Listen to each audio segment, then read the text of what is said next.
Hello and welcome back to Frogboy X1 Gaming. I'm Andrew, and today we are going to start Fanboy Anonymous. So, we're going to start off with no man can serve two plastic boxes. He will end up loving one and hating the other. So we serve neither and enjoy everything. So, so here's some guidelines or some things to help you decide if this is right for you. If you see something interesting on the other side, but you try to convince yourself that that isn't good, this is for you. If you hope the other side fails, this is for you. If you despise other gamers because of where they like to play their games, this is for you. If you kick the other side while they're down or amplify the failures, this is for you.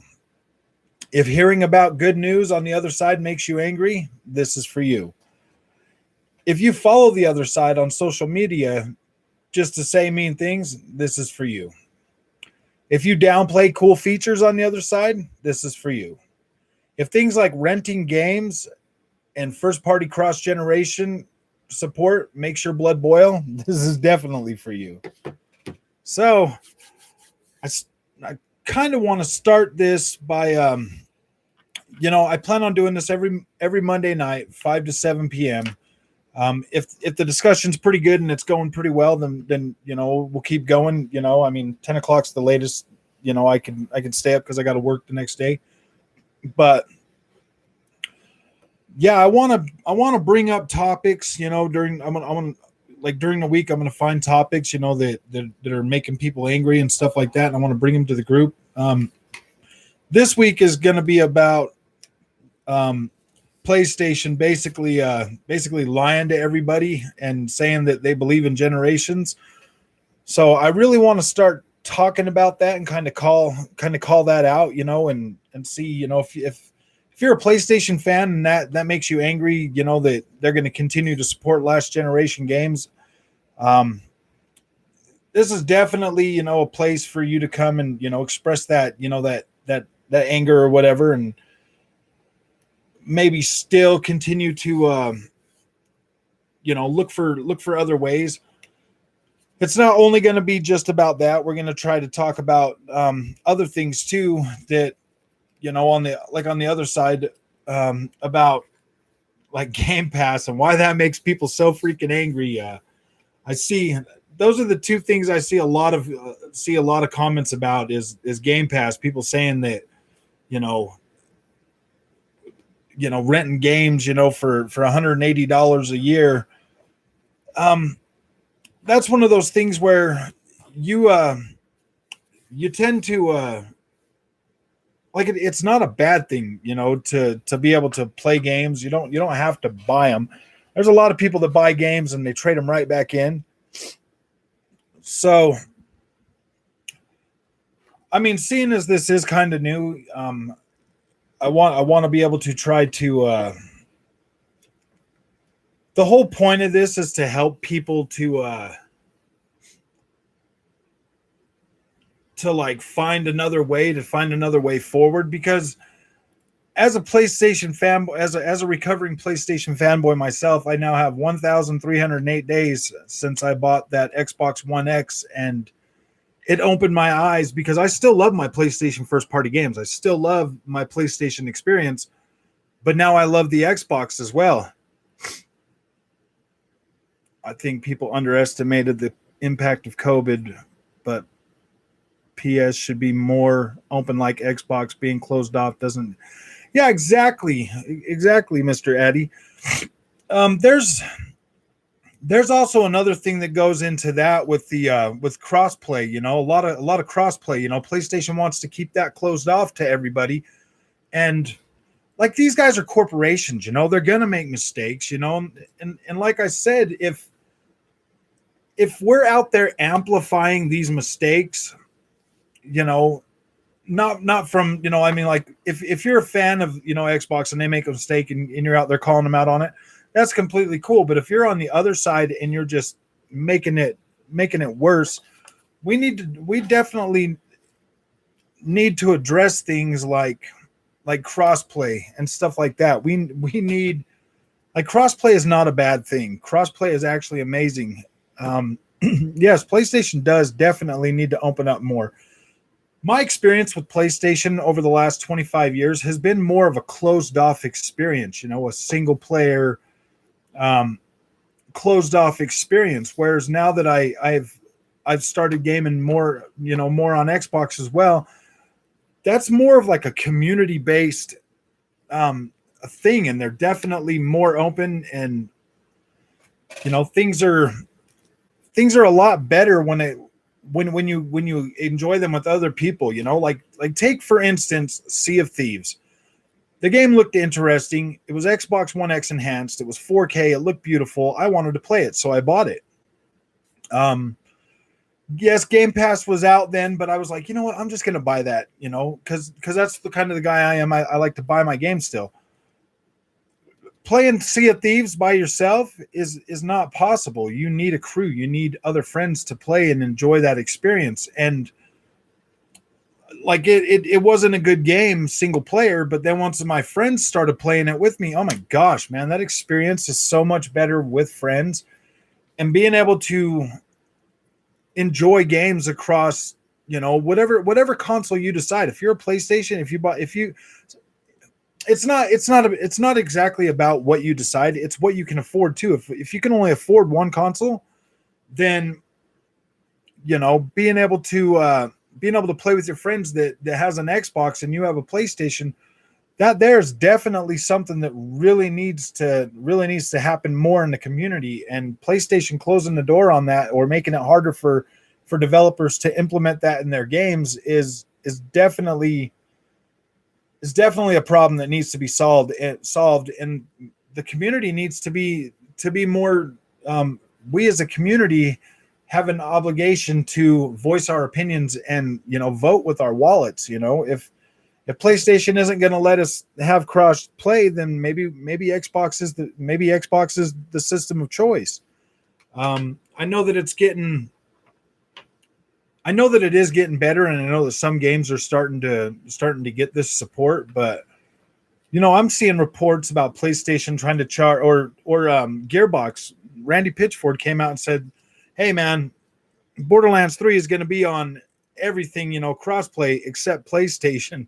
Kind of taking a dig at PlayStation, and that's what the community needs to do as well. PlayStation is the market leader.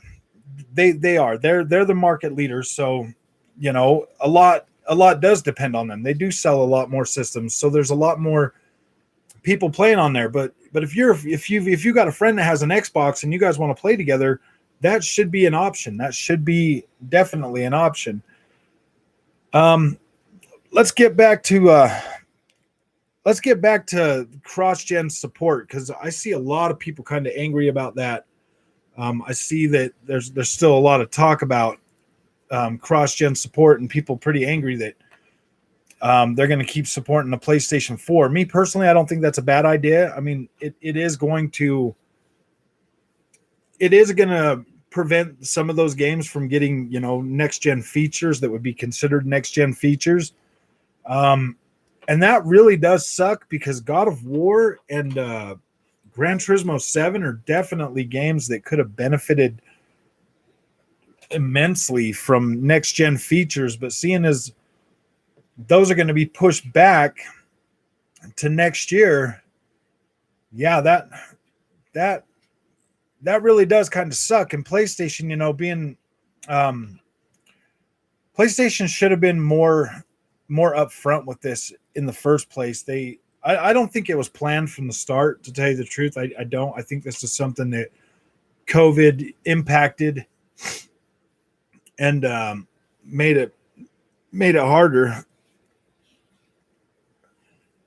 Yeah, exactly. Especially right now, people can't afford to get a new console because of COVID. There's so many people out of work. Everywhere I go, I'm seeing now hiring signs. I mean, people do need to get back to work and stop living in fear. And I mean, the fast food companies in my area are paying $15 an hour to teenagers. I mean, if that isn't progress, I don't know what is. I mean, we need people to get back out there in the workforce. I mean, we all like to eat out. We need people to be able to make that for us, and we need to learn I mean, yeah, those jobs are just as important as any other job. So Microsoft planned for it, Sony didn't. It shows in the way the game saves are. Yeah, exactly. But Mr. Addy, you got to understand, Microsoft is a software company. They create software that makes life easier. Windows and Office and stuff like that. So it's probably easier for them to create cross-gen features that work, back and forth. Where Sony didn't plan for any of this. Sony planned for a next generation console, and they said it in their marketing. We want people to be able to transition from PlayStation 4 to PlayStation 5 as fast as possible. Well, COVID happened. They didn't make enough systems, and now they have to rethink that, because I honestly believe that before the end of next year, we will start seeing PlayStation 5 titles launch day and date on the PC as well as the PlayStation 5, and possibly still on PlayStation 4. I mean, we already know God of War and Gran Turismo 7 are going to, but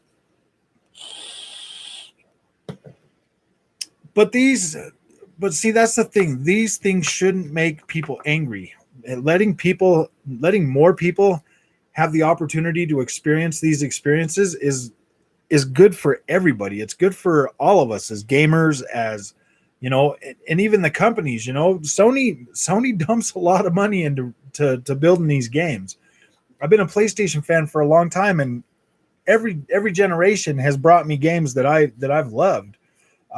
Xbox, I've only been really doing Xbox since 2016 now. So, but I am starting. But since I've embraced both consoles, it's been so much better.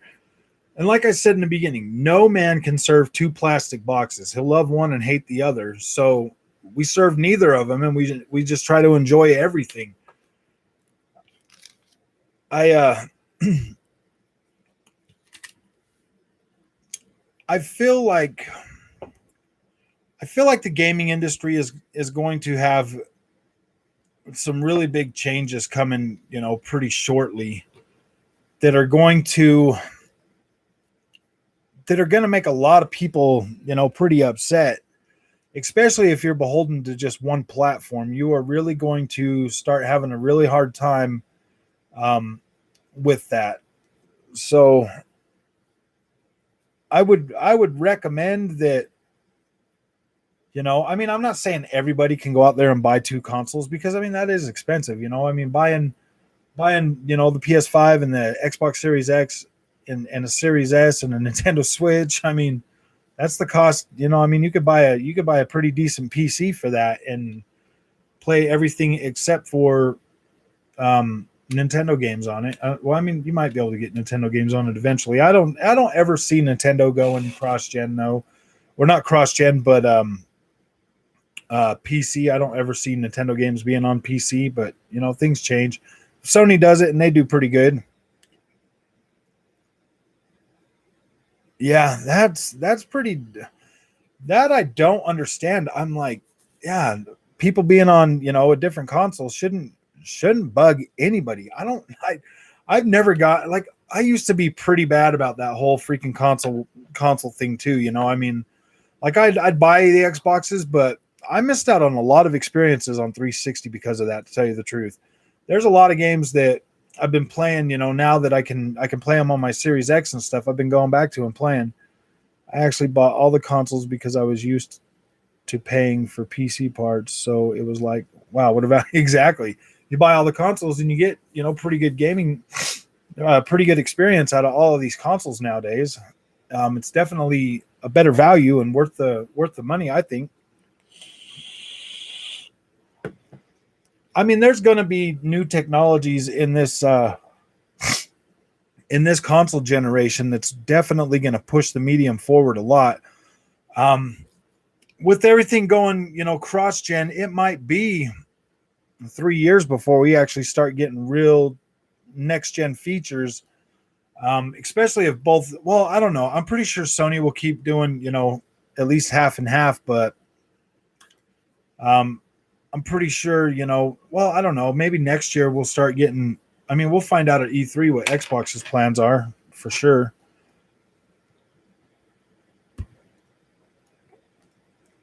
Is anybody in here that prefers one console over the other and has no desire to go out of their way to try anything else on another console?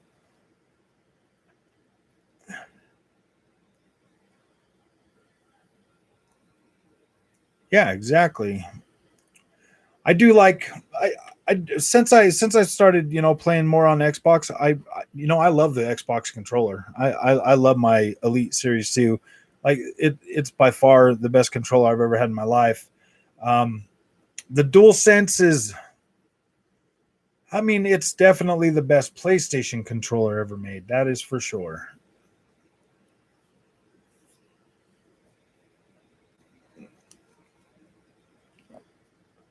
So, Mr. Addy, do you ever game on PlayStation at all? Is there any PlayStation games that you've ever were curious about and wanted to try but held yourself back?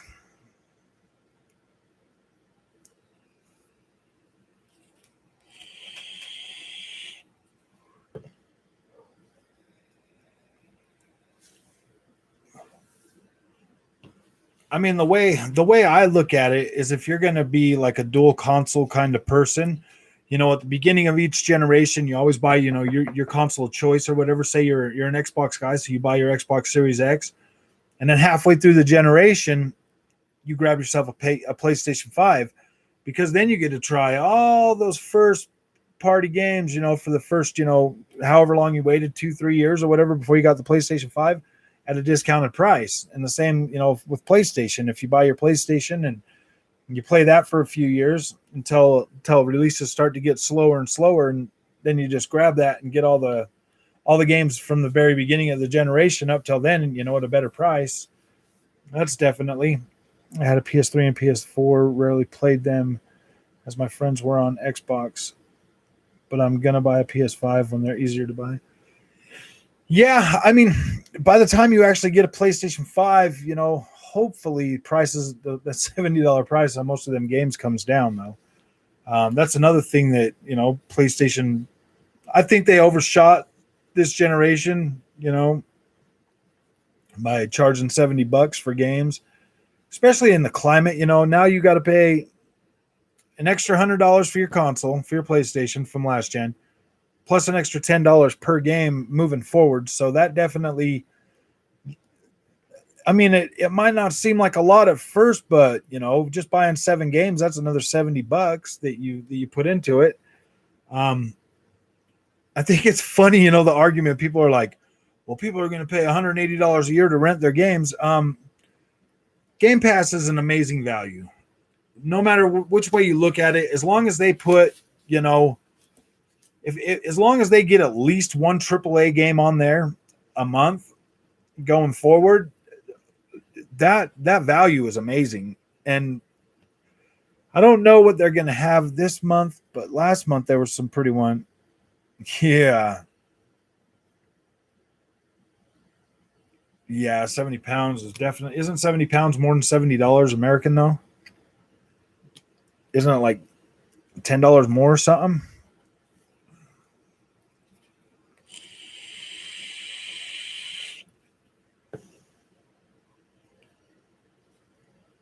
Yeah, that Game Pass, dude, is such an amazing value. It's not even funny. The amount of games that you can play on Game Pass. Think about it this way: say every 6 months you sign up for Game Pass Ultimate for 1 month, okay? And I mean, you could sign up for 1 month and play every single Xbox first party game. And if you're pretty good, you could probably get through every single one of those in 1 month, and then cancel your subscription, and then wait a few months, and then get another subscription, for a month, and you're set, man. You could play every single one of those games or everything they put out. You don't have to keep that subscription every month. You can basically buy it and cancel it every month if you want to, and wait for good games to hit. Pay that $15, play them. Especially if you're one of them kind of people that trade those games in. If you're a person that buys games and trades them in, that's a no-brainer, dude. You should definitely have Game Pass. You should have Game Pass. I don't know if you necessarily still have to, buy it or pay for it every month, But $170 a year, if you buy a game day one, 60, 70 bucks or whatever, you beat it in a couple of days and you take it back, you already lose half your value, at least 30 bucks when you take that back in to trade it in at GameStop, or I don't know what the equivalent is over there in the UK. But you trade that in, you're losing half the value of that game. So that's already 30 bucks. If you're buying, what, 6 games a year and trading them all in, like you might as well just have Game Pass. Seriously, you're going to save more money by paying $15 a month for Game Pass and have way more stuff to play. Oh, thanks for making it. Maybe I should start it a little bit later, 5:30 or something. Definitely glad you're here, Sev. So if we were just talking about Game Pass right now, the value of Game Pass is freaking amazing. Especially, what's up, Joe?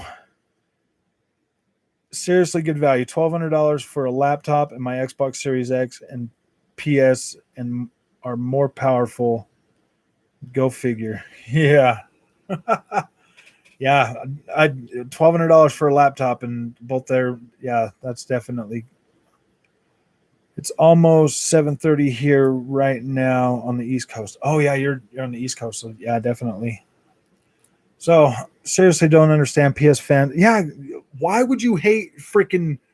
I don't understand why you hate Game Pass.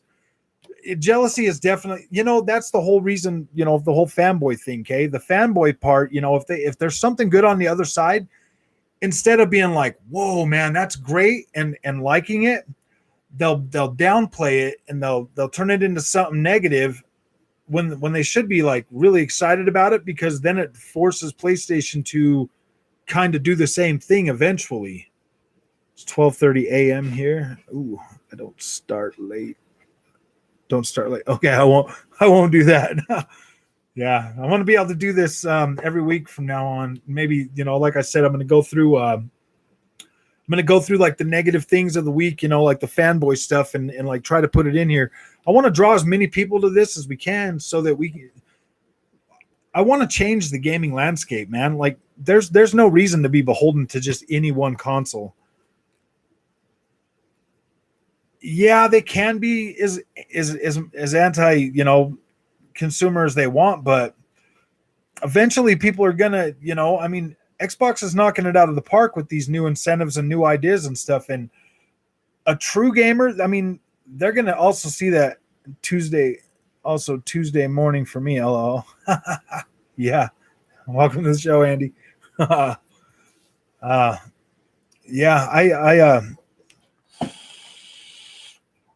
I've been thinking about this, for like the last little while, but it's kind of fun to.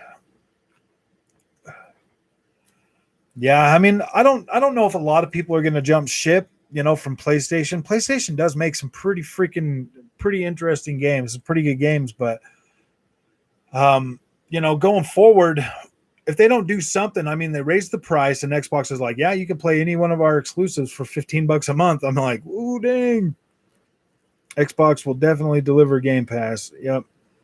They are all, yeah, exactly. For every sub they get, man, if the value is good enough, people are just going to keep subbing to that. If Xbox wasn't as behind as they are, would they have had game? I kind of feel like they would, Mr. Addy, just because of the fact that Microsoft is all about services now. If you noticed, they're wanting people to do Windows 365, Office 365. Everything is going more subscription based for Microsoft. So yeah, I eventually think I think Game Pass has been in the making for a lot longer than them just being behind, honestly. Because it was one of those things where they were just like, let's just get rid of Xbox. So if they weren't like gung ho about it, they probably wouldn't never even have done it. I know. Okay, so I know many people who have and bought the console only to play exclusives, and they need more than that to be profitable. Yeah, they do, and that's like Microsoft and PlayStation both having both having pretty close experiences. I don't see as much of a gap right now as I did on like the PS4 Pro to the Xbox One X. So both of them have enough memory and stuff to where they'll be able to produce pretty decent, visuals.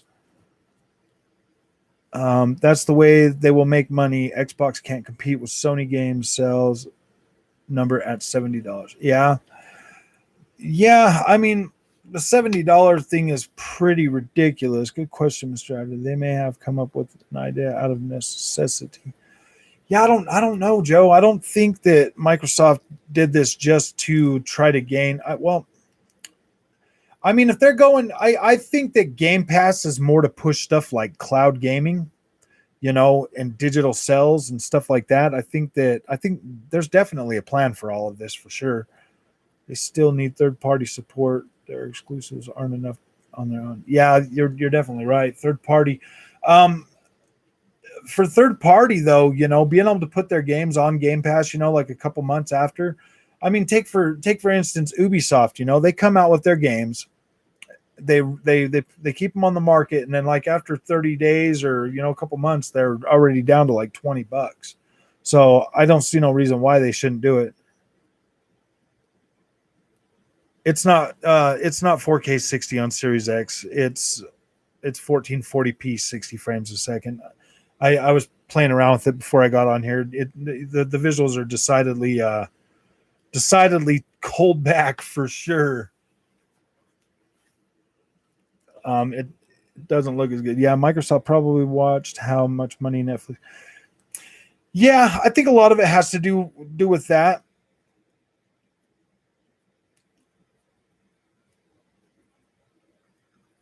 Yeah, it's like 1440p, Joe, on the Xbox Series X now, or 4K 30 still. Game Pass is the deal right now. Yeah, Game Pass is going to continue to grow as more people subscribe to it. We might actually be getting like Ubisoft, the Ubisoft subscription deal in that as well. Yeah, Game Pass has been around for almost 3 or 4 years, 3 or 4 years now. I think a subscription model will allow more people to access your services rather than, if you think about it, I had never played Shadow Warrior. You like Shadow Warrior, Shadow Warrior 2. I'd never played those. I never even knew they existed. So when I downloaded that on Game Pass, now I'm like super excited for the third game, and I'm going to buy it day one.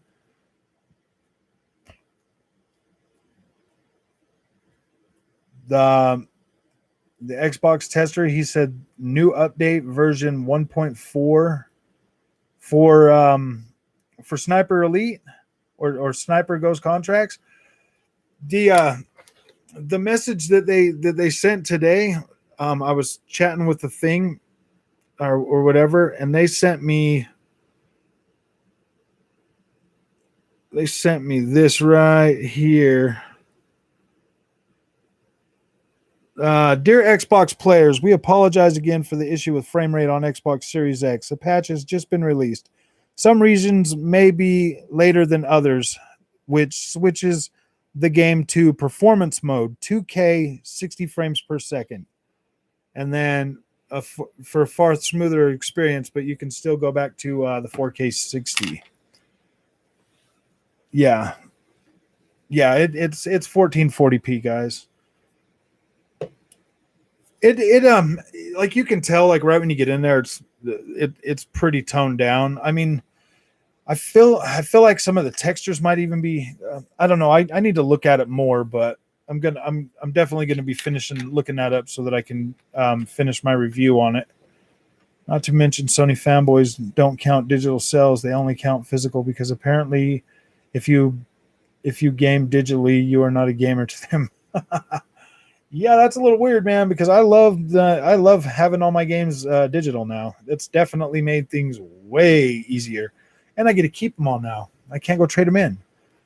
Andy Hart, yes. They have 23 million subs at $15 a month. If they deliver big games that blow people's minds and they manage to double or triple the subs, the payoff will be massive. Yeah, and right now, Fabio, if you were to go out and buy 3 years of game or gold and put it on your Xbox and sign up, they'll convert all 3 years of that to Game Pass Ultimate for $1. If you already have 3 years of gold, you can only do 36 months. So that right there, amazing deal. So if you got gold, I mean, if you get on like Amazon or something and buy 3 of the gold cards, you can convert that for $1 into 3 years of Game Pass Ultimate.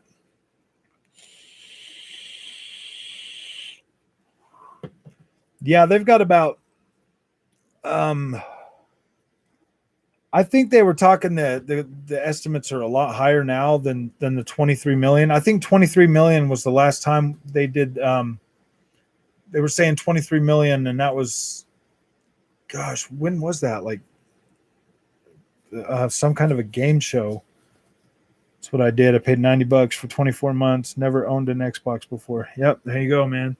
I think you can only do it once, but you can do it up to 36 months. How do you manage storage on your PS5? Do you have an external hard drive with your game? So I do have an external hard drive. I have a 4 terabyte, and I've got a lot of those games on there now that I didn't have room for. As soon as they let me upgrade it, I'm going to put this in there. This 1 terabyte Samsung 980 Pro SSD. As soon as they unlock that bay, it's going in there. I don't know why they still haven't unlocked that bay. They should be able to, even if you don't have a Gen 4, you should be able to at least put like a Gen 2 or Gen 3 in there and play.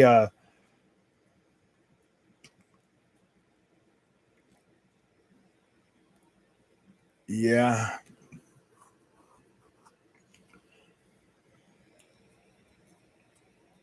I feel like Game Pass is probably one of the best values to hit. Not Gen 2. I thought all of them were backward compatible with those SSDs with the NVMe. I thought that's what I've been reading. I've been reading that, basically everything is backward and forward compatible as long as it fits in the slot. I reckon Sony will release their own SSD. Yeah, I don't really think they would do that. It would be way too much research and development for them, and Samsung is basically one of the market leaders for that. So that's why I definitely chose the Samsung one, because I don't see Sony cutting Samsung out of being able to upgrade their thing.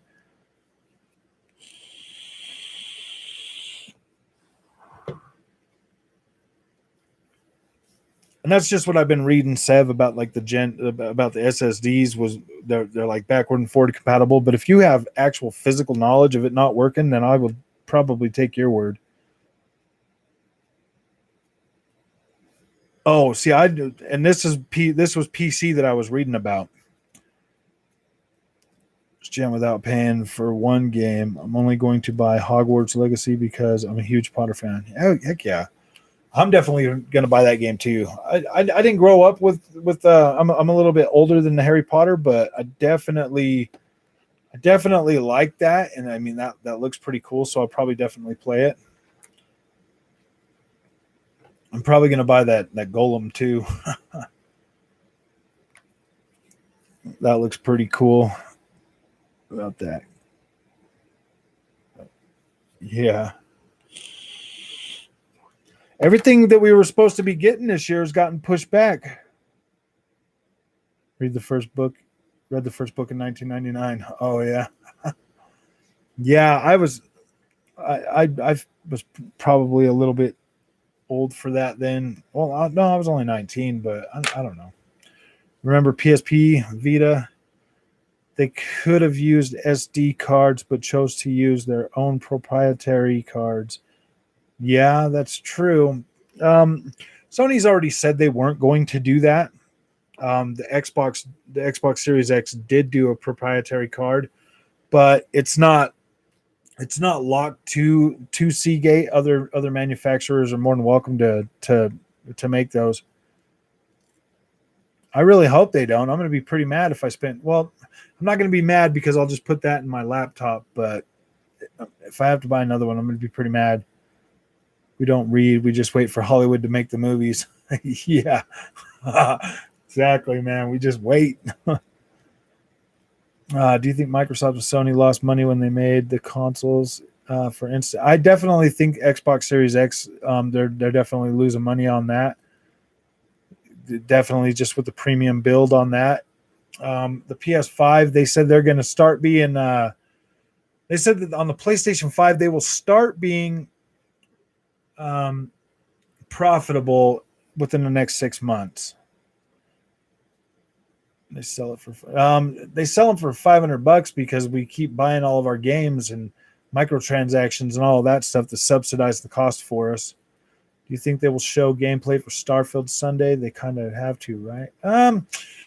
I don't know if they have to show. I don't know if they have to show gameplay for it, but I know that they might. They might. I mean, there's got to be at least two. There's got to be at least two Bethesda games that will probably be launching for Xbox this year. All the consoles are sold at a loss. Yeah, basically every one of them are sold at a loss. PlayStation 5, I think they were talking about it was costing them $450 to make the consoles, and then they were selling them for $500. That's what I thought. Yeah, apparently Sony will start making a profit on their consoles soon. Yeah, that's what I heard. Within the next 6 months, they said they will be profitable, even with the shortage. The only thing that has been promised to be shown so far is Halo Infinite. Yep, so that's true. Starfield hype is putting some pressure on Xbox. Yes, it is. I definitely hope that. I do hope they just come out and show everybody what Starfield is, whether that's good or bad. I really do think that they should at least show it off, even if it's not going to launch this year. Show it off, show everybody what it is and what it's about, and then tell them, look, it's going to come out next year. Mr. Eddie, the Microsoft official E3 art banner thing was half Infinite and half Starfield. Yes, that's very true. So if we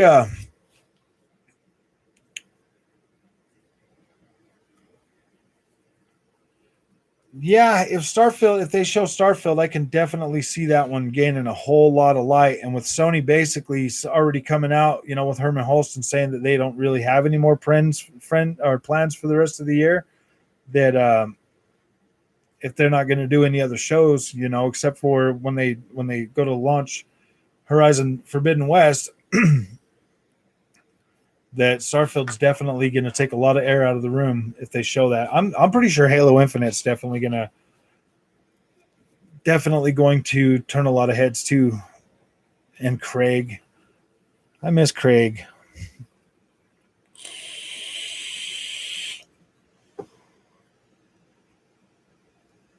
Definitely miss Craig. So is there anybody in here that is beholden to one console and refuses to try anything on the other console? Maybe if you are, like let us know what's your console choice and why you refuse to play on anything else. Yeah, it does tease Starfield on there. That's that thing. Gosh dang it! I want to show you. Yeah, I made it my little screensaver thing on my phone. It's pretty cool. I like that design they did. I'm thinking Starfield's probably going to launch the 1st of 2022. I don't know.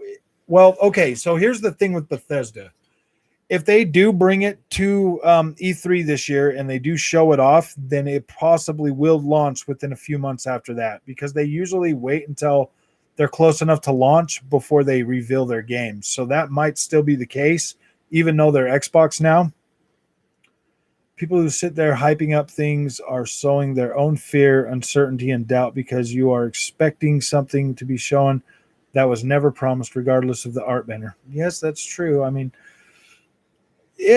I think there's at least a 70-30 chance that they're going to show Starfield at E3 this year. I would say about 73 or about 70% likely that they're going to show that.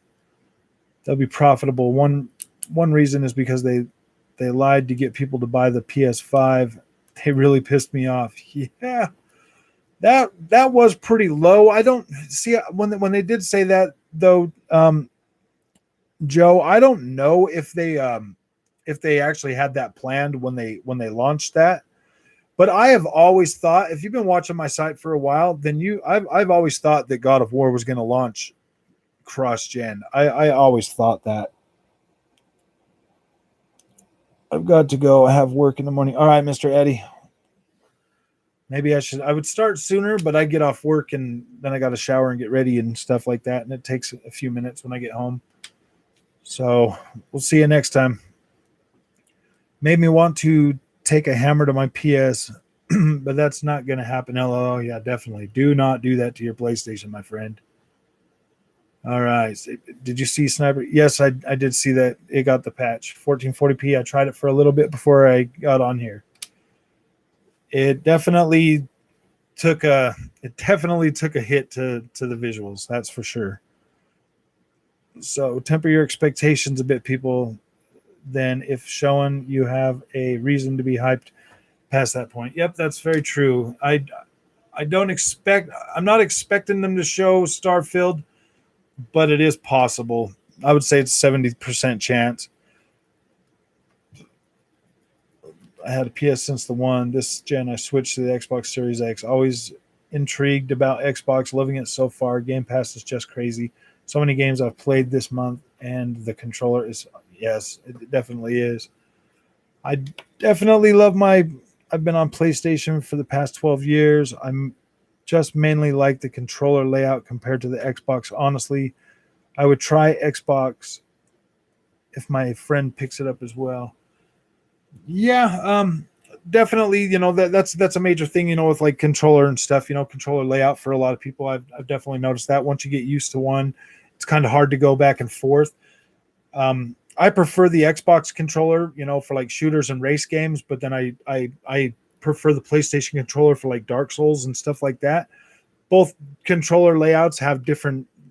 They work better for certain games as opposed to the other one. Xbox's controller design is designed more for a first-person shooter type games and racing. Well, and I like it better for racing games as well. It definitely feels better for racing games to use the analog stick. Let's see. I got to come back up here a little bit about the PS5 when the Y was fresh. Yeah, I bought the PS5 on the day one. I haven't bought any PS5 games for it, so they're the ones paying for it. Yep, that's true. They should have definitely had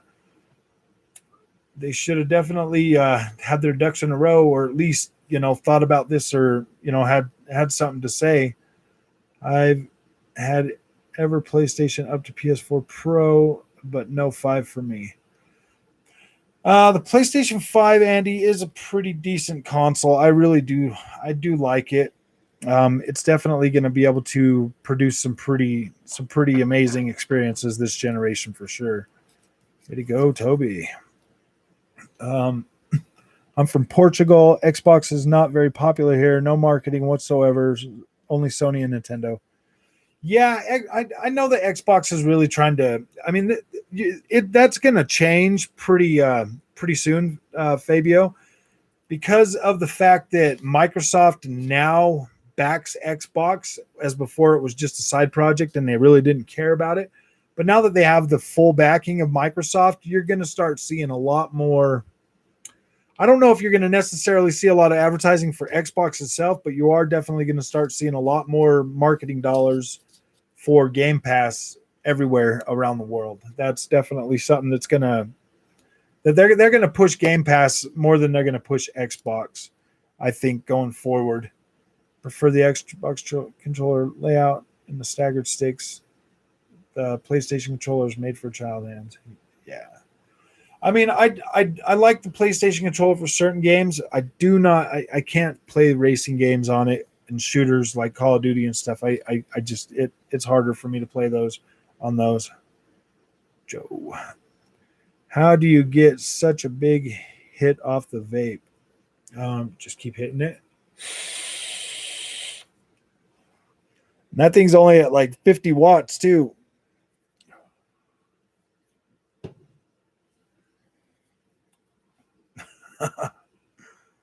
That doesn't bug you guys when I hit that, right? I can't tell if it's like really super loud or not. Going to sleep, work in the morning. Man, good night, Fabio. It was really nice having you here. If you guys aren't subscribed, make sure you subscribe before you take off. Definitely gonna be doing this every Monday for sure. Thanks. Yeah, Xbox brand will expand big time because of Game Pass. Yes, that's very true. We will see you next time, Fabio. Stay safe. I have never vaped or smoked. That's good. Don't start either one of them.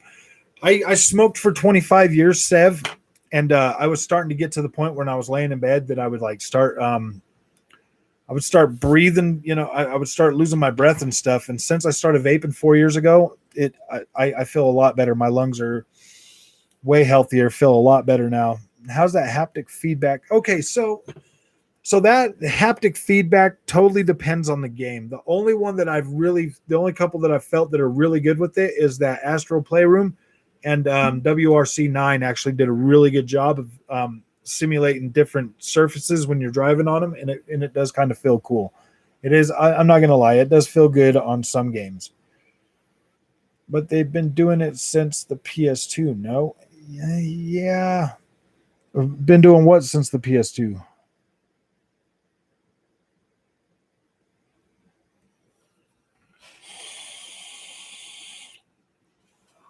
Oh yeah, they said it would be exclusive to the PS5. Yeah, they should have freaking done.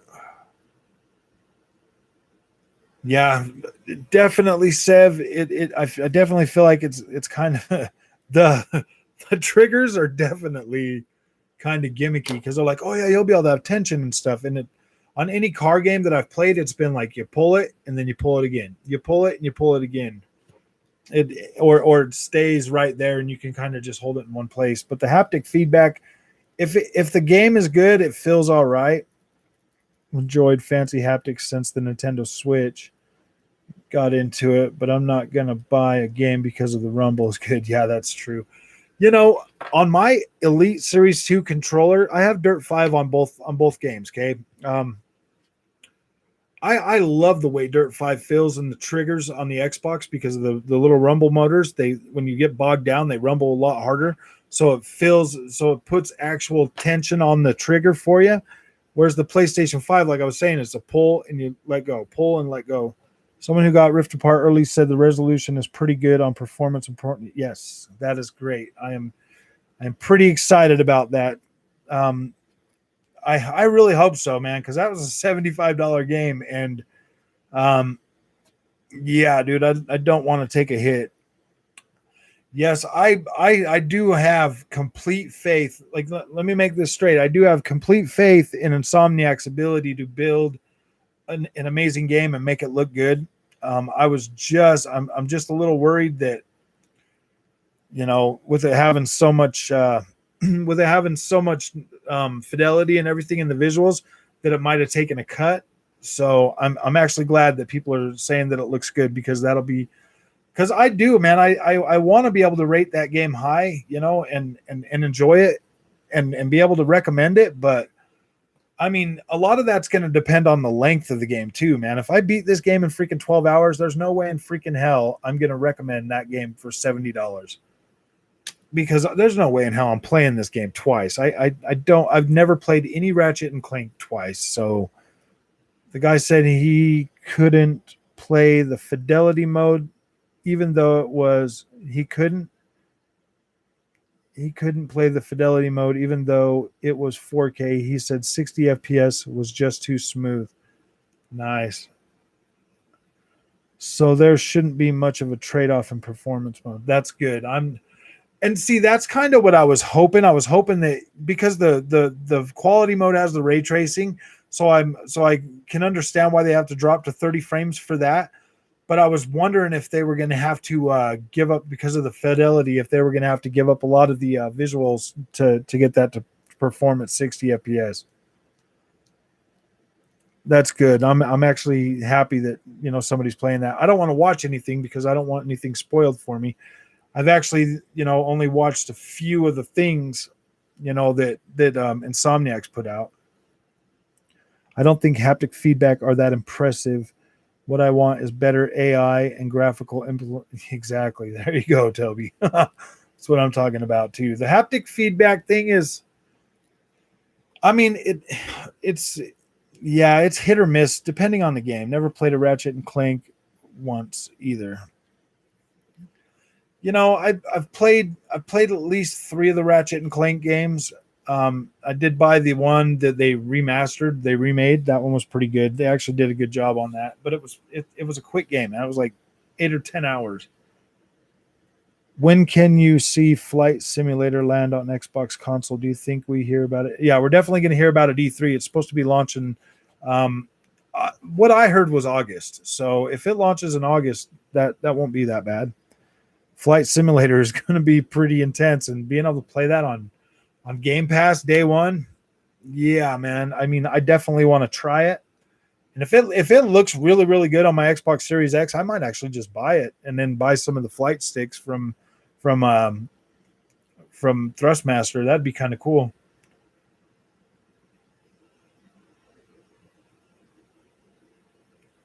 Oh, must be more expensive than mine, the vape. Never really played Ratchet and Clank either. Not my type of game. Oh, the vape.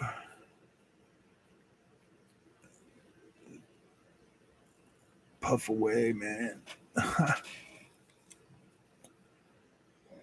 Yeah, man. I definitely like the vaping a whole lot more than I do the cigarettes.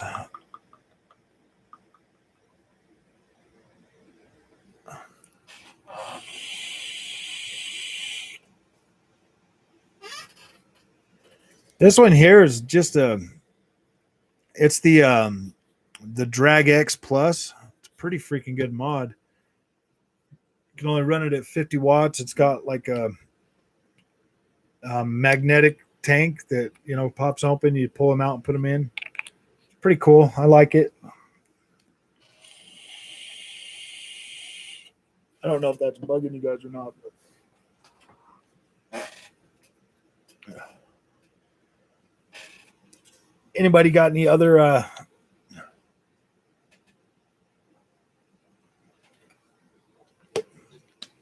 Yeah, exactly. I don't cough anymore. Nothing, man. My lungs feel so much better. I'm grateful that I decided to listen to my wife that day. I had just bought a carton of cigarettes, and then she wanted a new vape, and I was like, all right, whatever, we'll go do that. So then I bought me one, and I was like, all right, cool. I'm gonna try it. So amazing. Best choice and best decision I ever made. Yeah, I see your point. I guess they are nice to have.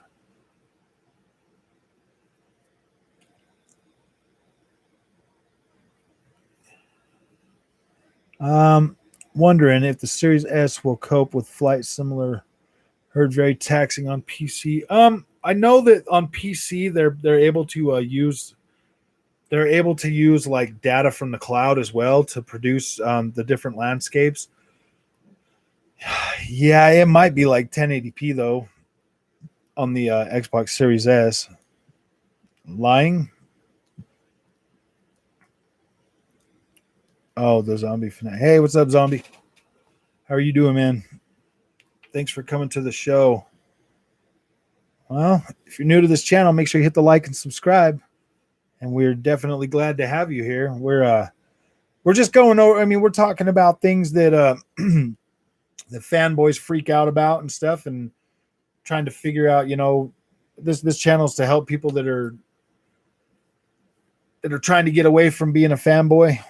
So it's pretty cool. What console do you game on, zombie? Or PC? Groups for everybody. So, do you think when Sony announces something in the next few weeks, are we going to be like a faraway thing? I think that, gosh, I don't know, man. Sony is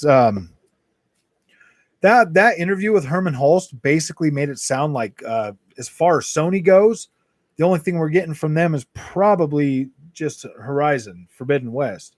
Everything else will be next year. So I would expect something for at least the third party games or their indies probably this year. Probably around if they don't do anything for E3, I'm probably thinking like Gamescom. For sure they'll have something. We still got Square Enix that's going to be doing their show on Sunday as well with Xbox. So we might hear something about Final Fantasy 16 that day. So I'm really hoping so. I really hope we get a release date for that. Smoke the roll-ups. You should start vaping, Andy. I'm telling you now, man. So much better for you. Have PS3, PS4, and PS5. So PlayStation. Well, welcome to the group. Do you oppose like playing Xbox, or you just never really thought about going Xbox at all? Lion since the PS2. Sorry. Oh, Lion since the PS2. Yeah, they have been lying. PlayStation. Yeah, I'm excited for Platinum's Babylon Fall finally. Babylon's Fall. You know what? I've heard about that, but I'm gonna have to look that one up. Babylon's Fall. Come on. Babylon's Fall. Yeah, it took me a okay, yeah, I remember Babylon's Fall now. Okay, yeah, definitely looking forward to that game. Yes, I'm definitely looking forward to that. I just haven't heard anything about it for a while. Yeah, I'm excited for that. Tried vaping but didn't like it. Babylon's Fall was announced, 2018 and 2019, and then yeah, nothing. I really hope we do see something more about that because I do remember seeing that. Some more bad news. It looks like Prince of Persia will not be showed on the next on the Ubisoft Forward. They pushed that to next year, so we're probably not gonna. Yeah, we're not gonna see that either. So that kind of sucks. I was really hoping we'd get a launch date on that. Haven't heard any more bad news about Riders Republic being pushed again, so hopefully, fingers crossed, right, guys? I'm so looking forward to that. Never owned an Xbox before. I've always been a PlayStation fan. So, yeah, and there's nothing wrong with that. I mean, that's what, this group is, just to be able to come and, talk about your favorite things and not treat, the other side bad, just because you love, your side. I'm telling you, Zombie, I've been a PlayStation guy for over 25 years. And when Xbox, I bought an Xbox One when Blizzard Mountain came out last generation. And then I bought the Xbox Series X, and I've kind of, more drifted toward, Xbox, being my third party console now. I buy all my games mostly on the Xbox now, but I still have a PlayStation 5 for my exclusives because there's no way in hell I'm ever giving up my PlayStation exclusives ever. Like there's just no ands, ifs, or buts about that. So yeah, I've really started enjoying the Xbox experience. So maybe now that you got a PlayStation, 5, maybe get an Xbox Series X and get yourself some Game Pass, man, and start enjoying some other games. PlayStation's always felt kind of closed off to me, but Xbox, definitely has a pretty good community for online. So if you're into online games and stuff, Xbox is really good for online. My favorite Prince of Persia was the 2008 one, the stylish, easy one. Oh, the cel shaded one. Is that the one you're talking about, MB? Oh yeah, Prince of Persia. I can't remember which one it was. Sands of Time, guys. Sands of Time. It was the first one. Sands of Time. It was definitely freaking one of the cool ones. I wish they would make a brand new one, but I'm definitely good with a remaster or a remake. It's actually a remake. People were complaining about the way it looks, so they decided to probably up like do a lot better on it. Xbox Series X backwards compatibility mode is tempting me. It's tempting me through, and that's coming from somebody who only plays on PlayStation. I'll tell you what, man. Every game I bought last generation on the Xbox has now been upgraded on Xbox Series X, and they look and feel way better. And that was the reason why I bought the Xbox Series X this generation first, was purely for the backward compatibility. I've only seen a couple of your couples, but I like your videos already. Cool, man. I appreciate that.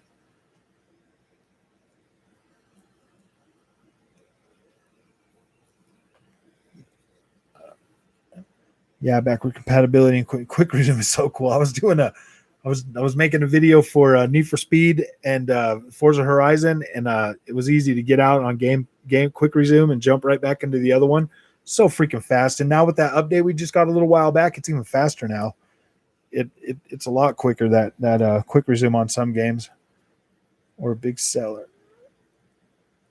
Not to mention Game Pass. Yeah, Game Pass is such an amazing freaking. It's such an amazing value. Perfect companion for the PS5 Series S. Yes, that I honestly feel like that is the case too. If you're a PlayStation guy and you love your PlayStation 5, that's awesome. But if you really want a good value to go with that, dude, get a Series S and buy Game Pass. The Series S, I don't really think you're gonna. It's not gonna wow you visually like the PlayStation 5 is going to, but yeah, to be able to play every freaking first party Xbox game day one on Game Pass, definitely an amazing value. Is that THC vape? I wish. I wish. Drag X. Yeah, it's the Drag X Plus. It's the newest one they got out.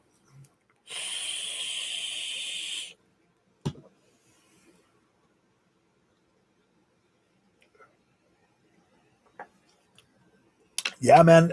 Xbox Series S is definitely the best way to get into the Xbox ecosystem. It's pretty cheap, and you can do it like with all access or whatever as well. You can go to like GameStop or whatever and get it for like $25 a month.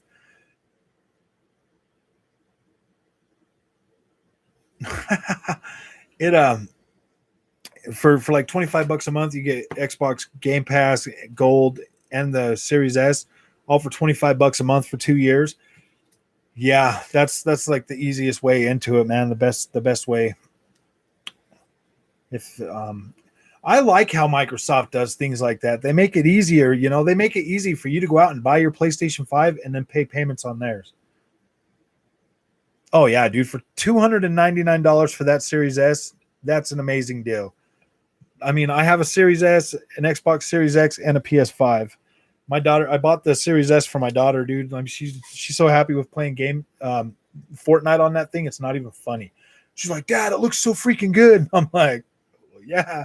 And she's like, it feels so much, it plays better too. Mm, why wouldn't they make Flight Simulator for the Xbox Series X instead of the Xbox One? I don't know if I understand that question, Joe.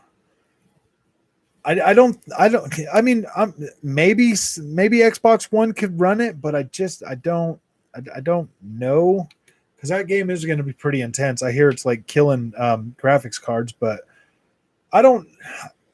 I mean, it probably will be 4K, but I don't think we're going to get the really high quality clouds and terrain detail and all of that stuff. But I'm pretty sure it's going to look good, and all of the map and everything is going to be provided from the cloud.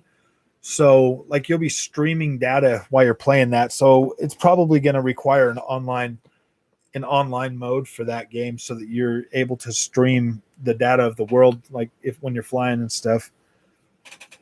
I mean, it might work on Xbox One and Xbox One X, but I don't know how great it's going to work.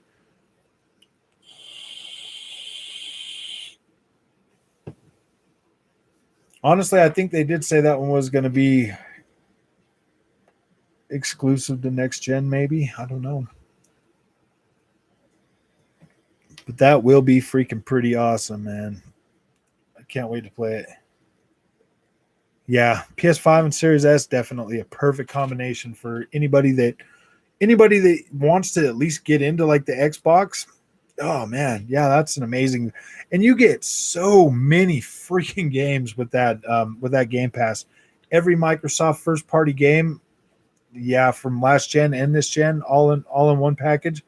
You could literally buy the Series S, get Game Pass, play every single one of those games that Microsoft has, and then and you could probably beat them all in a month, dude, and it would keep you busy. And then getting some games day and date when they launch on Game Pass, yeah, it's a pretty freaking good value. Like I'm amazed. I used to manage a video game store, and yeah, heck yeah, that Series S, man, is definitely a pretty decent console. Especially if you're just going to be playing, I mean, it still looks good on a 4K TV because it will hit up to there are some games that actually hit 4K on the Series S, but I mean, you're looking at like Ori and the Will of the Wisp. You're looking, I mean, this Series S guys will still do 120 frames a second. When I first set my daughters up, I was playing Tony Hawk's the Tony Hawk 1 and 2 games at 120 frames a second on the Xbox Series S, dude. It is a beast for $300. My full setup cost 570. Xbox Series S, 250 pounds, Acer monitor. Yep. And yeah, and if you have an Acer monitor, or a monitor, a 1440p monitor, yeah, you're definitely going to get a way better freaking visual presentation off of that Series S than you will hooking it up to a 4K TV. Come on, Don, go for the Series X, LOL. Yeah. If honestly, if you've already got a PlayStation 5 and you can afford a Series X, I would recommend a Series X because your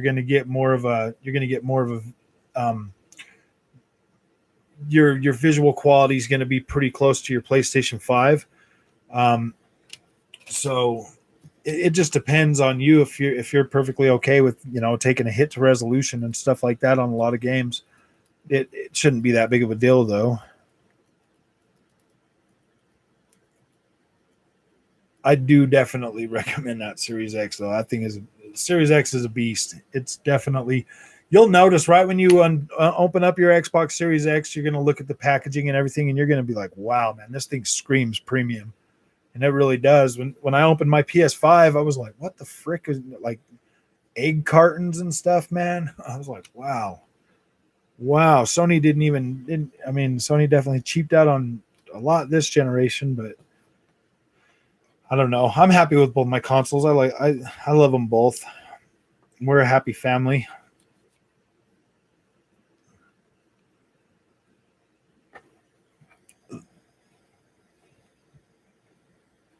What games are you guys most excited to try when you get your Series S's, Zombie and Dawn?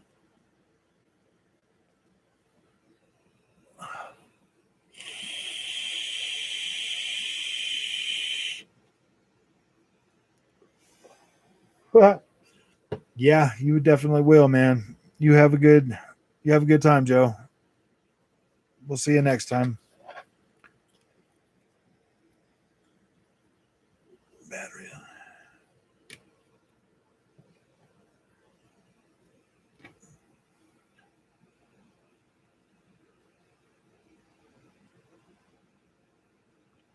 Anybody is there is there anything exciting that you guys are hoping to see maybe at E3 or anything?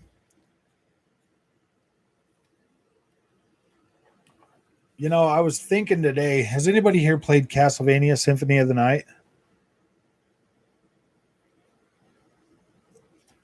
That was like that was like one of my first experiences, with on the regular PlayStation. Yeah, Scarlet Nexus and Ninja Gaiden. When it goes down, I'm gonna buy Ninja Gaiden when it's like $20. I'm not gonna pay. I'm just gonna add that to my collection.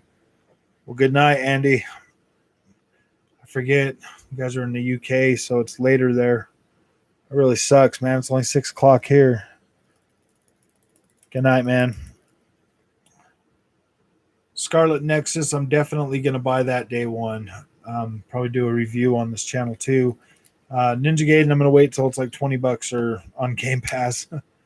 But I'm definitely going to add that to my my collection.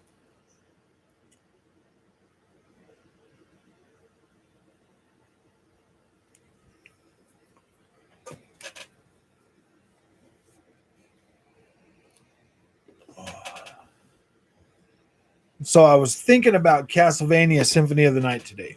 And this is what I was thinking. Oh, 1 a.m. Dang, that's freaking ridiculous, man. Well, you get some sleep, man. Thanks for staying up and watching, as long as you could. It's really awesome, man. It really helps. So with Castlevania Symphony of the Night, and you'll be able to watch the rest of this tomorrow because it'll be on there. And I'll leave all the comments on there still, too. I finally figured out how to leave them on there. Castlevania Symphony of the Night 2D game.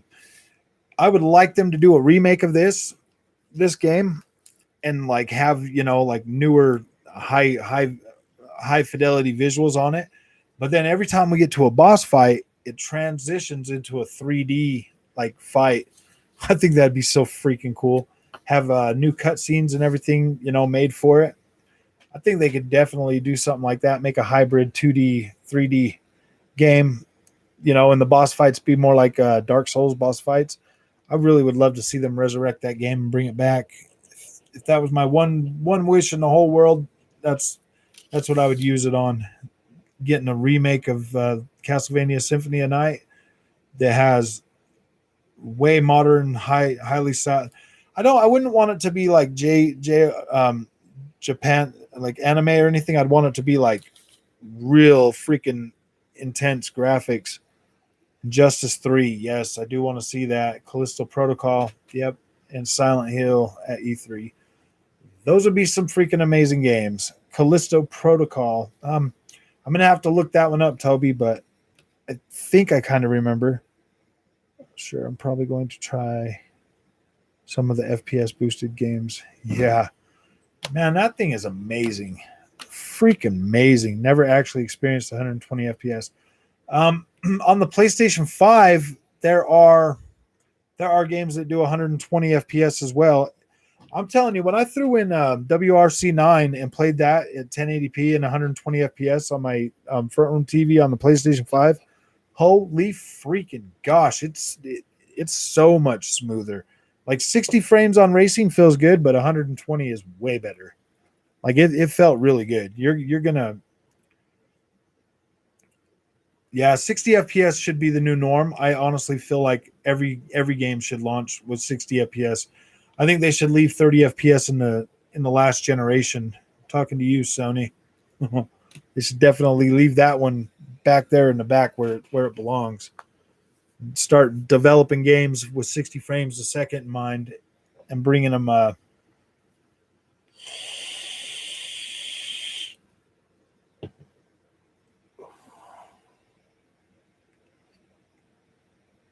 Yeah, Xbox community is definitely pretty tight, man. I've met a lot of pretty cool people in the Xbox community, that's for sure, Joe.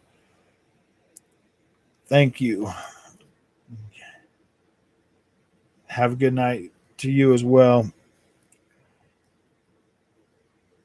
I haven't even seen what 60 FPS looks like. You got a PlayStation 5 though, Zombie. You haven't played like any of the last gen games that they've updated to 60 frames per second? I mean, you said you do have a PlayStation 5, right? Your bro already got one.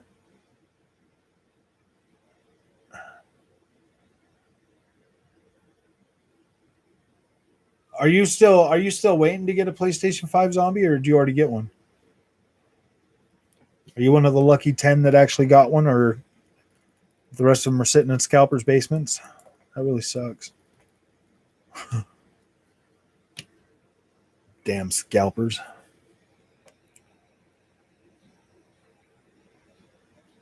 I think 120 FPS should be left for PS6 and Xbox, whatever it will be called.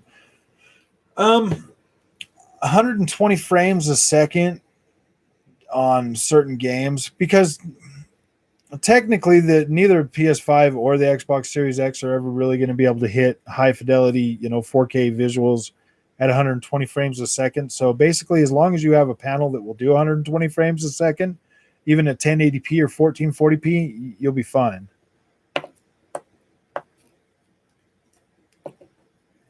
I think the 60 frames a second this generation should be the norm, with 120 frames a second be the standard for trying to hit like racing games and stuff like that. Maybe, in my opinion, you're better off getting an Xbox One X instead of a Series S. More power, better visuals, unless you're not about that. Yeah, I definitely do recommend a Series X as well. But if Series S is what your budget is, Series S is what your budget is. It's still an amazing console for the money. That's for sure.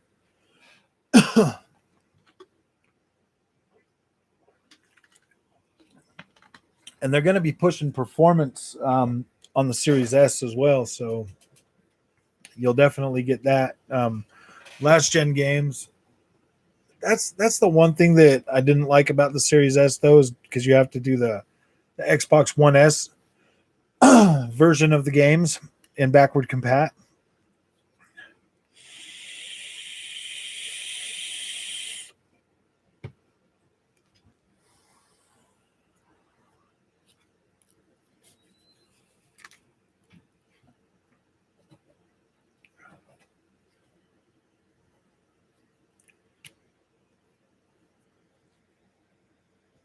Hey, what's up, Darkest Hero?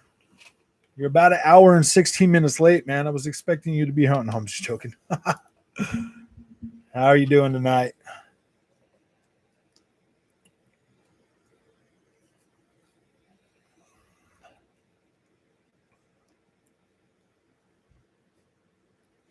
Decided I would start the Fanboy Anonymous tonight. I'm going to do this every Monday, at least for a couple hours.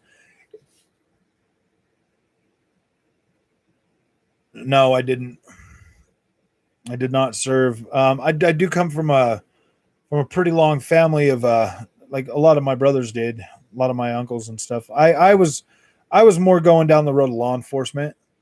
To be completely honest, I got a degree in criminal justice and stuff like that, but I never did do that. Forgot my hall pass. Sorry, bro. Hey, at least you're here now. That's all that really matters. I am good. Today was actually a pretty decent day at work, man. So I got energy still. So it was good.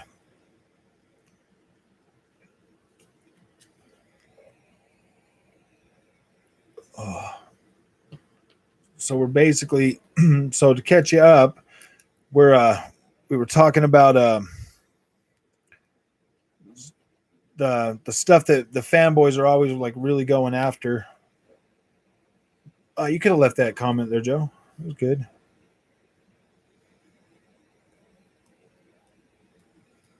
We were going over like stuff that fanboys are always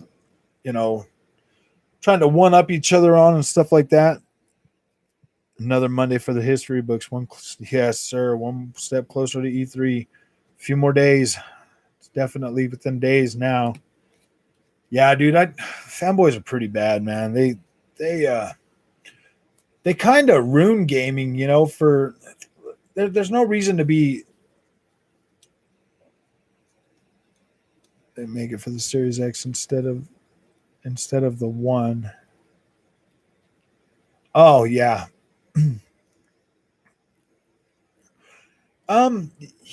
Yeah, I don't know if they're really gonna do. I mean, if it works on the Xbox One, oh no, it's gonna be on the Xbox Series X and S for sure. If that's what you're saying. I don't own the PS5. Oh, my brother owns it. He lives alone, and when he comes around mine, he brings it sometimes. Oh, okay, yeah, definitely. Yeah, it is kind of hard to get them freaking consoles right now. Hopefully they start making more pretty quickly though. I've actually seen Xbox Series X at stores, so you probably have a pretty good chance of getting one of those. pretty easily, actually. I mean, you can usually find them on the Xbox, get on the Xbox store and order one that way too, and just have it sent to you. I feel like you probably got a better chance of getting a Series S before either of the other two.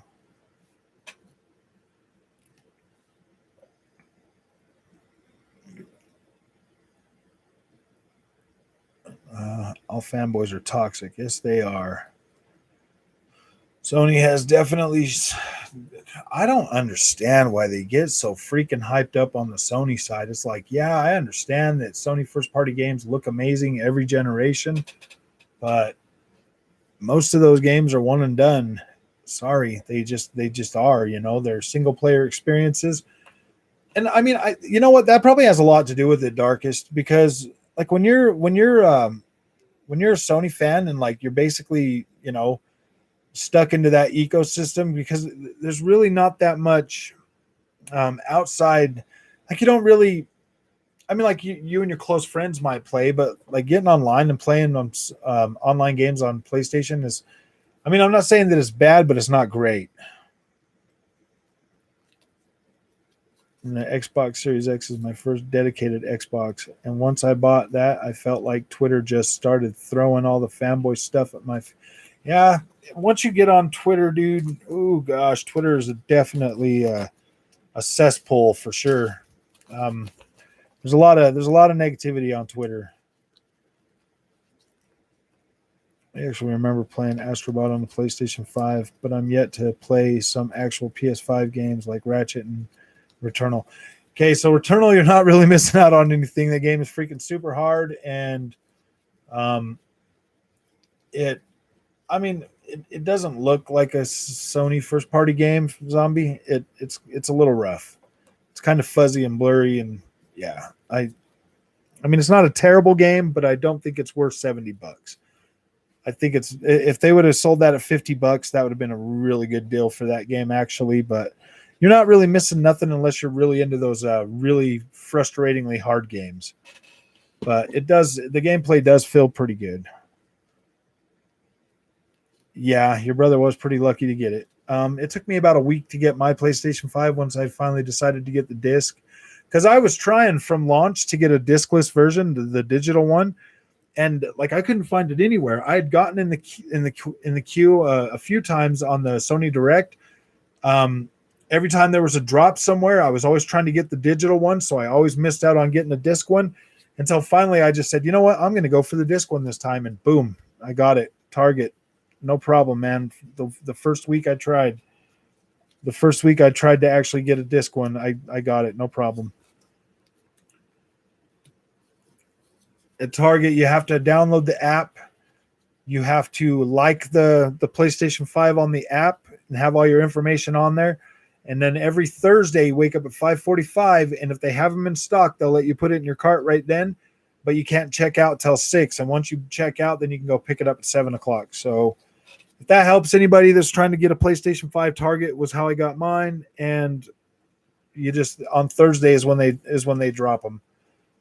Every Thursday, if your store has them, they will let you put them in your cart.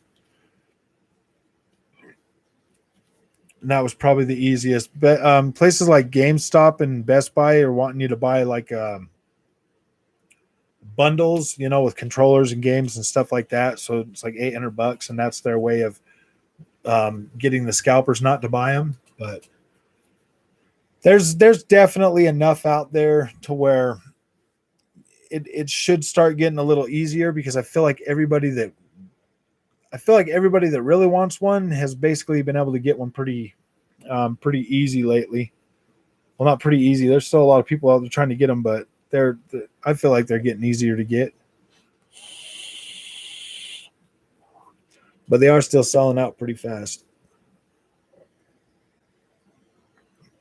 So I definitely wish you luck on being able to get one of the at least any next gen console. Gamers argue more about their respective corporations than the playing games. Well, I'm not gonna lie, man. I mean, since I've had my PlayStation 5, I've been able to pretty much get through everything pretty quick, so I got plenty of time for Twitter. But on Xbox too, I've got a lot of games. I suffer from video game anxiety sometimes, so sometimes I'll want to play, but I won't be able to sit and play because I'm too tired or I'm anxious or something like that. So I'll get on Twitter or something and stir up Twitter wars.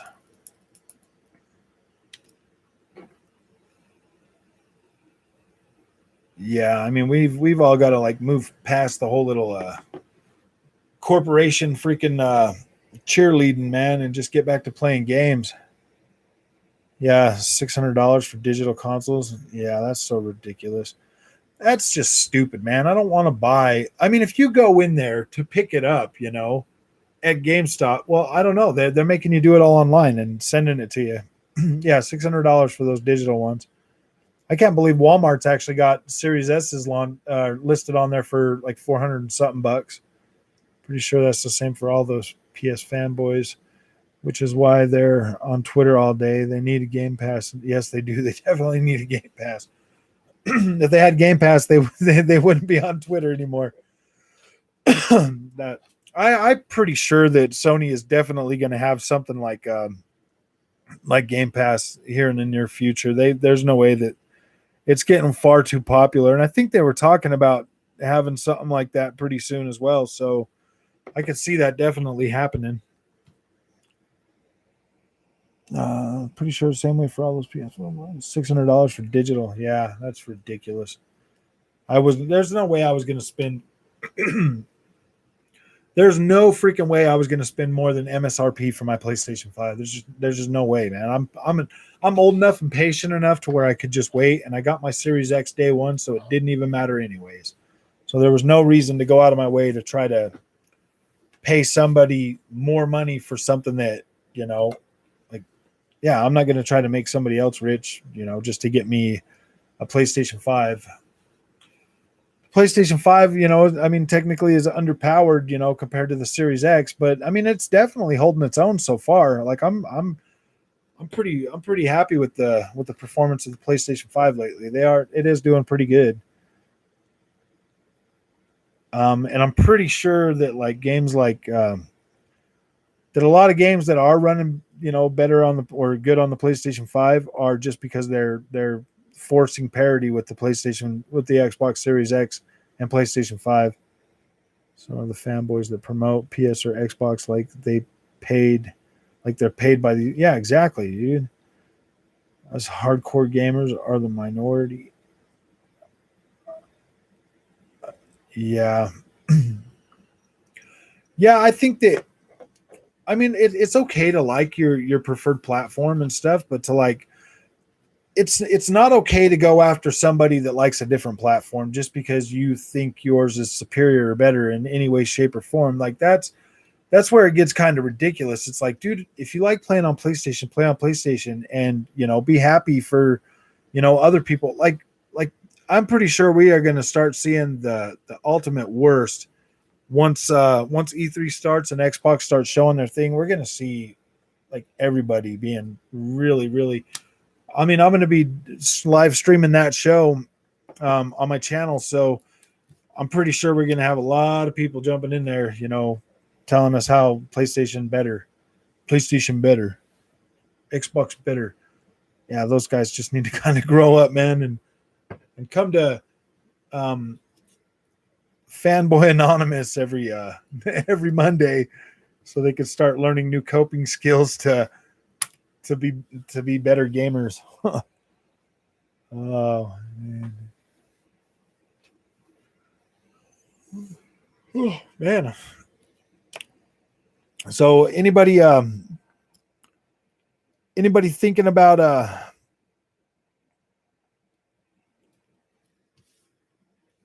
yeah, it's going to be pretty freaking toxic on Sunday, dude. I don't think it's going to be as toxic for the other shows but Sunday's going to be pretty toxic for the Xbox show. This will be my first time ever, streaming in something else. But I'll write them a prescription to Dr. Frog. Hell yeah, dude. Get them on here, man. Let's get them changed. Let's change their let's change their Let's change their minds, man. Definitely. I mean, ever since I quit, like, ever since I quit, like, mainly playing on PlayStation. Oh my gosh, man, my whole outlook on games has changed so much. I missed out on a lot of games on the 360 generation because I was gung ho PlayStation, man. There were some pretty good games that I've actually had the opportunity to play now on my Xbox Series X and backward compatibility. Oh yeah, man, I'm pretty freaking happy. Like some of those exclusives, like Lost Legacy and or Lost Odyssey. Is it Lost? Yeah, Lost Odyssey. So freaking good, man. So many good games that I didn't have the opportunity to play that I'm definitely getting the opportunity to play now. Oops, sorry. Hope that's not bugging everybody.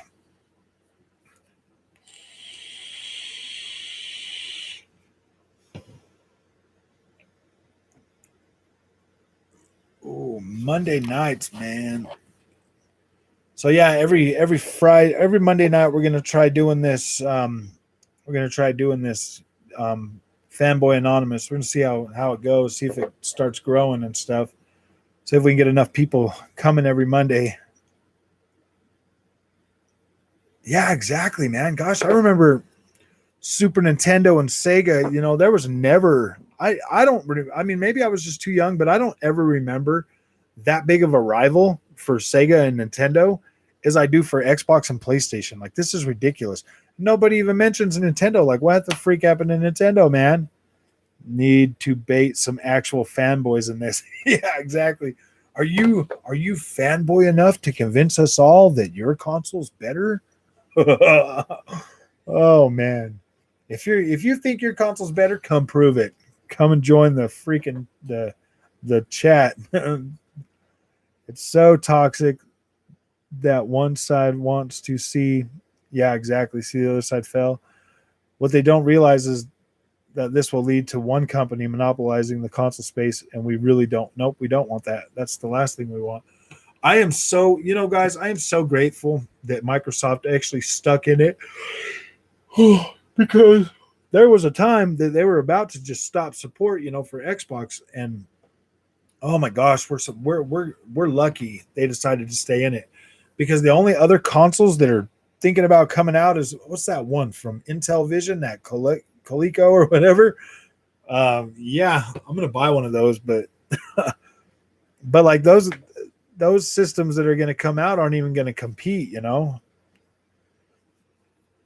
Yeah, Sony guys are scared of Nintendo, and you know what? And that's honestly true. I mean, if Sony games are so freaking great and so wonderful, why don't they hold their value like Nintendo games, man? I mean, you still see games that came out on Nintendo, Mario Odyssey. Okay, so Mario Odyssey came out the year after the Switch launched, right? It's been, gosh, at least a couple of years. I still had to pay $60 for that game for Junior the other day because he decided he wanted Mario Odyssey again. And I was like, oh my gosh, dude, you don't. And I told him, I was like, you don't get to trade in games anymore. And that's why, because you traded that in. He doesn't get to trade games anymore. I told him, nope, man, you can trade them in when you buy them yourself, but you're not spending my money to trade them in. Nintendo is definitely one of those companies that does make, maybe Zelda, but the Switch made me a newfound. Yeah, definitely, man. I've got 2 Switches in this house, and as soon as they put out this new one this year, hopefully, I'm gonna buy one, definitely, and that will be my system. I won't let the kids play it, and I bought it as a handheld to go along with my PC. Yeah, me, it's kind of hard to play the handheld. That's why I'm like, oh gosh, so I just put it on that. I have to play it on my TV. Horizon Zero Dawn went up against Breath of the Wild and got wrecked. Yeah, that's very true. Breath of the Wild, man. There's a lot of Nintendo fans are pretty freaking pretty legit, and they're not a bunch of ignorant people. They're like, yeah, dude, we like Nintendo, man. So what? We were picking up that Pokemon Snap too, and there was a dude waiting there, and he was at least, I would say at least 20 picking that Pokemon game up. So Nintendo's got some pretty far reach, to fans of all ages. Why am I getting freaking tired all of a sudden, guys? Oh my gosh. I'm not tired. I'm just yawning a lot. Today was actually a pretty good day at work. I didn't really, wasn't really out in the sun a lot today, but I'm definitely going to be tomorrow. That's why I had to make sure I got online today. I'll be all sunburnt tomorrow, probably. I'll just put some of my wife's makeup on so my face ain't all red. Powder or something, man.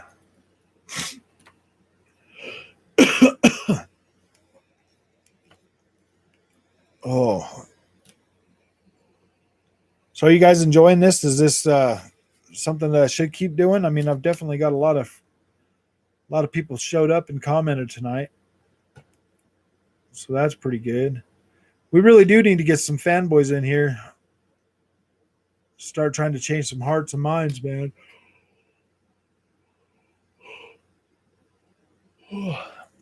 I posted it on Twitter, so I don't know why a lot of people didn't come.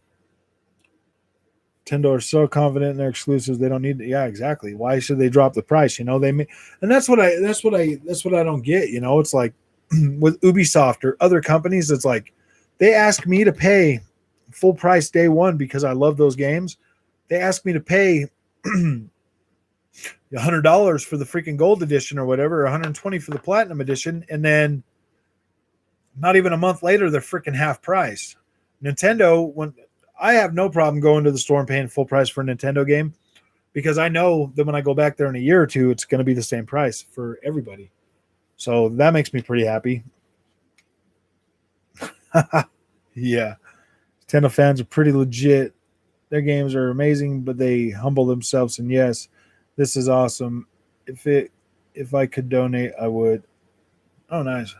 Yeah, unfortunately, I still need to get 1,000 subscribers and 2,000 more watch hours before I can even try to monetize.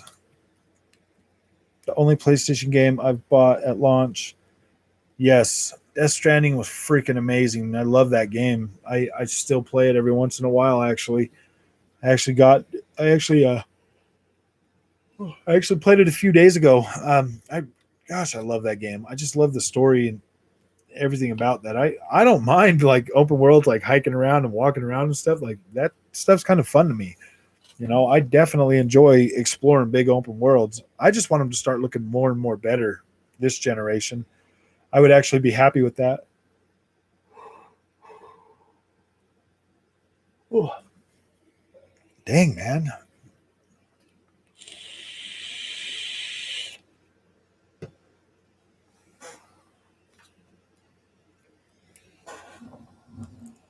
Yeah, I'm actually starting to get a lot more hyped about E3. I know that it's going to be freaking toxic this year.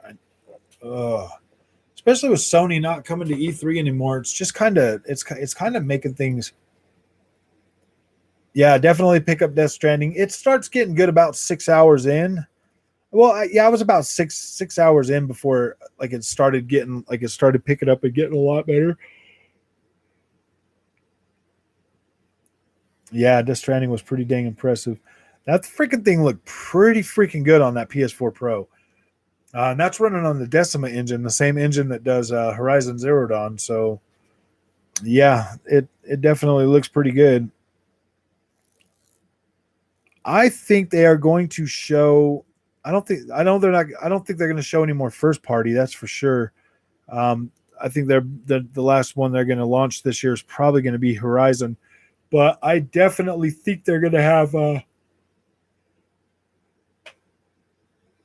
at least one. Well, so Sony's end of the year is going to be possibly Final Fantasy 16 because that's exclusive for a while.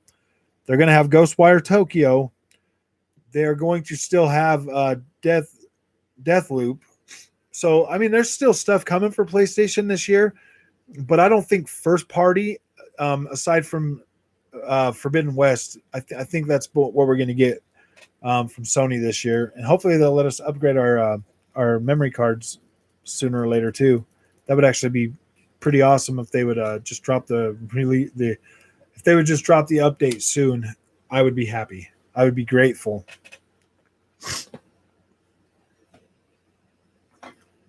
That interview with Herman Hall's Darkest Hero basically meant that what they have first party is there's no more.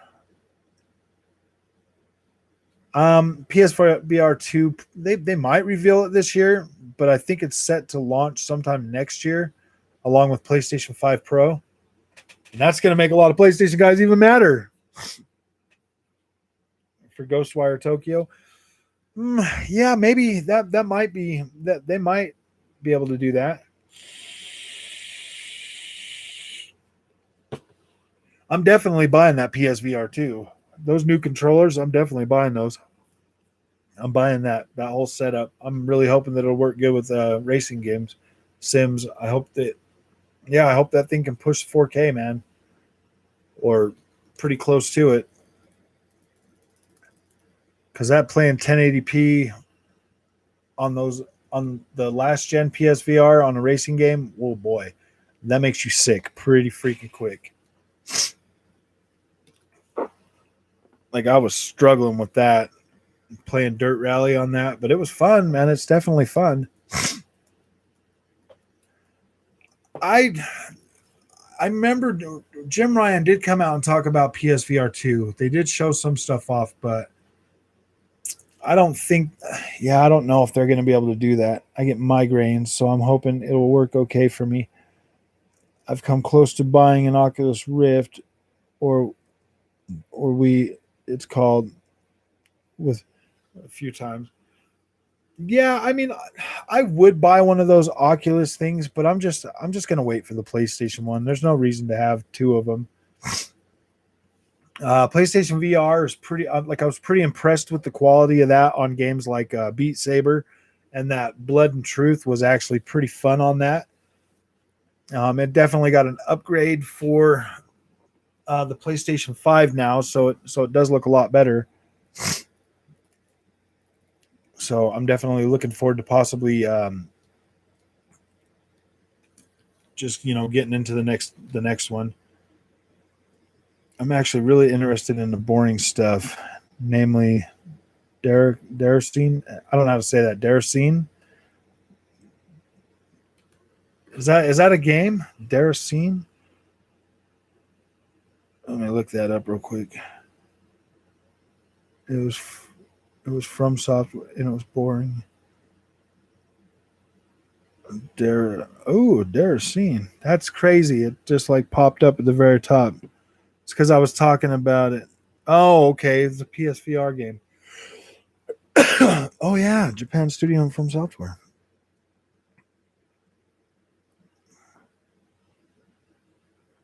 I'm gonna have to check that out. I didn't even know about that. I got my PSVR kind of late. I actually bought it not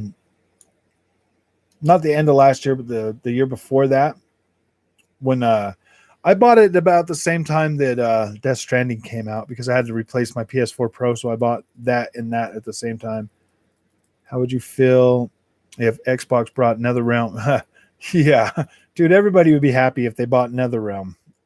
Oh, except for PlayStation. PlayStation probably wouldn't be happy about that. But I could definitely see that. I'm thinking they're going to announce an acquisition of a Japanese studio, maybe something from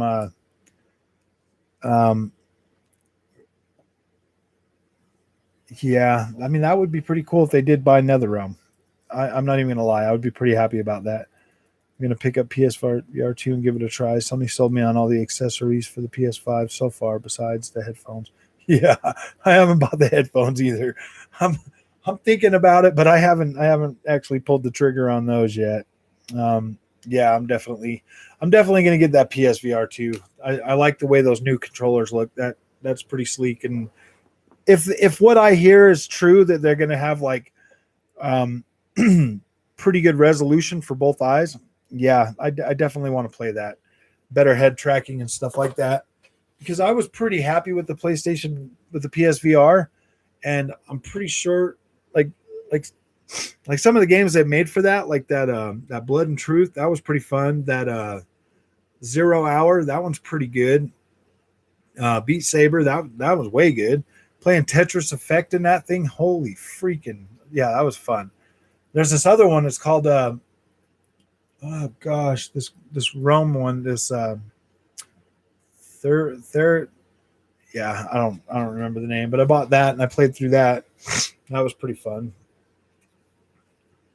So yeah, I mean, I'm pretty hyped for the next gen of I'm pretty hyped for the next gen of PSVR. That I am pretty hyped for. So I think that's going to be cool. I definitely really hope that they have some good support for racing titles though, because that would definitely be good. Especially if the next gen version of Assetto Corsa Competizione supports it, that'll be really really good. I would even buy another copy on the PlayStation 5 just for it. I mean, I'm probably going to get that PSVR 2, and if it really is good and it looks good like on racing games and stuff, then I'll invest in another wheel setup for the PlayStation.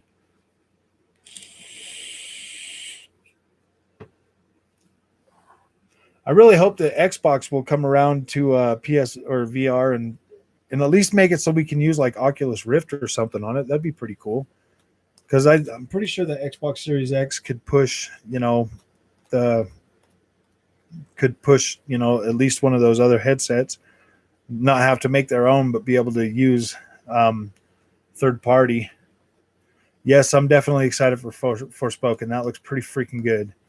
I do like the way that looks, that area and terrain. I'm hoping that it's kind of like an open world game and not like a linear experience though, because that's something that I'd want to like explore. That world looks pretty freaking cool.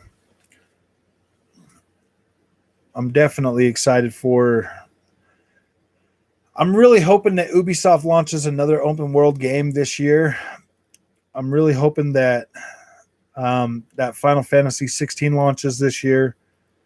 I'm really looking forward to a lot of these games, but I'm trying to keep my expectations, in check. But I'm really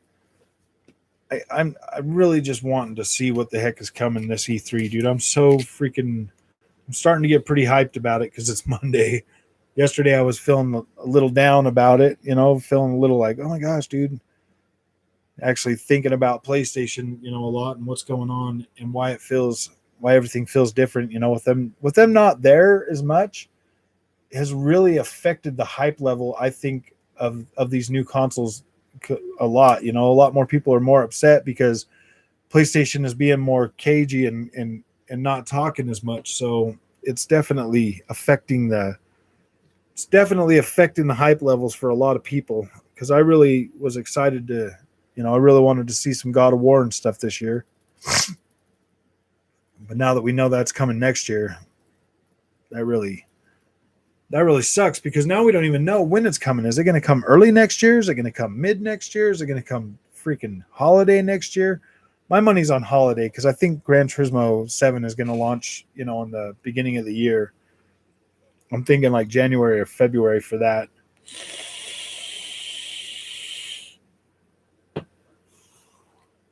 What do you guys think?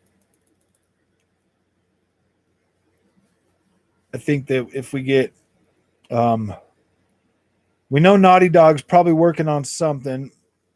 Yeah, that's what I'm thinking. Holiday next year for the God of War. I know that Naughty Dog's working on something. They got to be. Ben Studios said that they're working on something else. New IP just the other day. So that's going to be a while before we see that.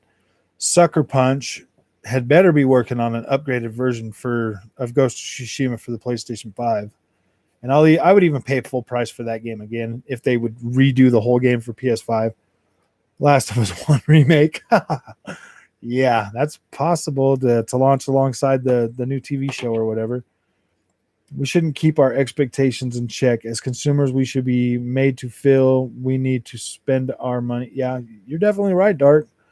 I definitely agree with you there, man. I hate when they freaking show us stuff that's a year out or 6 months out. I want them to show us stuff and launch it within like a couple of months. like maybe that's just me being old and stuff that I want to see. I mean, I want to see stuff and I want to have it, like now. Like, don't show me cool stuff, and then because then I start forgetting about stuff like that one a few comments back that gosh dang it, where the heck was it? Um,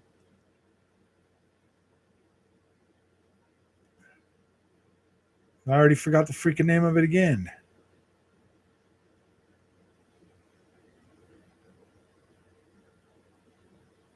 Oh my goodness, where did it go?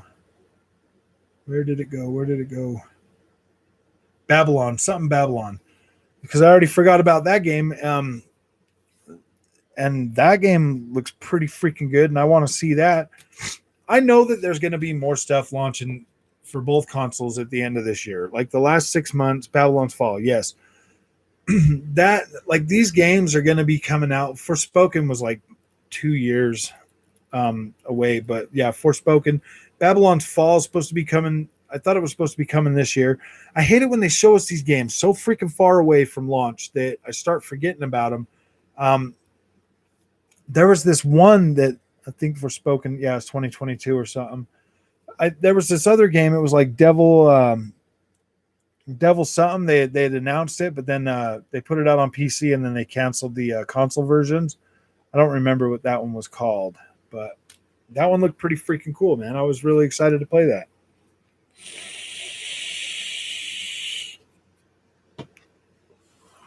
I don't remember what the name of it was. Yeah, and seeing that I forget names, and then I'm like, oh, it's so freaking irritating. Yeah, show something that will release in 2 to 3 months at max. The thing with the whole 1 to 2 years wait sucks. Yeah, and I get where people are like upset at Xbox for that, like showing games off like way early and then not doing anything for like a couple of years. Like I get that they want to build hype for it, but then they also build anxiety for it at the same time because it's like I want to play these things now, when I got nothing to play. And then I just really hope that the freaking video game drought is coming to an end. Like they've had to have figured out how to work from home by now. If I can get up and go to work every freaking day because I'm essential, they can get up and make my video games to take care of me when I get home. You know what I mean? From sitting from the comfort of their own homes. I'm really hyped for Forza Motorsport. I am definitely hyped for that new tire model. When they said it was an early development, I was losing my crap because technically we should have been getting Forza Motorsport this year or last year. But if they're putting in a lot of work, Dark, to really make that thing amazing and look like the generational leap that they said it was going to be the other day, I'm definitely excited to wait for that because I've still got to settle Corsa Competizione to keep me happy until that comes out. And we'll have Gran Turismo 7 and Forza Motorsport in the same year. That's for sure. Well, it's one thing when a platform shows one game that's years away, but Microsoft showed like over a dozen of them. Yeah, they've been doing that a lot lately, and it's getting a little frustrating.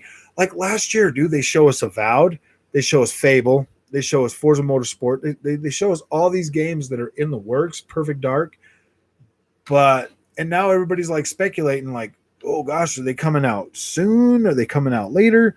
Like Hellblade 2. I think that might be ready soon, but I don't know. Rest in peace. Why? What happened to Toby? Xbox following PS4 route when PlayStation showed the same games for 3 years straight and people loved it. That's true. They did show some games for like 3 years in a row, didn't they? Perfect Dark. Yes, I am so freaking. I'm pretty happy they're bringing that back. I'm not even gonna lie. I wish it was gonna come back in third person, but Xbox is definitely the first person shooter games. That's GT7 versus Forza is gonna be epic. Yes, it will. The stuff that they showed on both of those games last year, Xbox and PlayStation, they look pretty freaking good, man. And I'm excited to play both of them, to be completely honest with you. I really do hope that they fix a couple things in Forza Motorsport, though. I wish the cars turned, a little better. It's really hard to It's really hard to get into that game, especially after playing something like Assetto Corsa or Project Cars. It's really hard to get into playing Forza because the cars just don't behave anywhere close to what they do in that game. So if they can definitely fix the tire model and the handling and stuff like that, I would be really happy with Forza. Forza 7 was good, but I don't think it was as good as it could have been. But it looks amazing now on my Xbox Series X, that's for sure. And Gran Turismo kind of looks hit. Gran Turismo Sport kind of looks hit now, which is odd. You would think that they would upgrade that. Yeah, both car games are going to be great. I love them both. I love Forza, because of the community on it, and I love Gran Turismo because of the. And I don't know, man. I love Gran Turismo. I at least I hope I do still. I've definitely been playing Forza a lot. I've played Forza a lot more than Gran Turismo Sport, that's for sure. But then again, I got a wheel set up for my Xbox that doesn't work with my PlayStation 5 anymore. I bought like a little drive hub thing so that I could play it on my PlayStation and my Xbox last gen, and it was pretty good because it worked pretty good. But now it doesn't work anymore on the PlayStation 5, so that really sucks.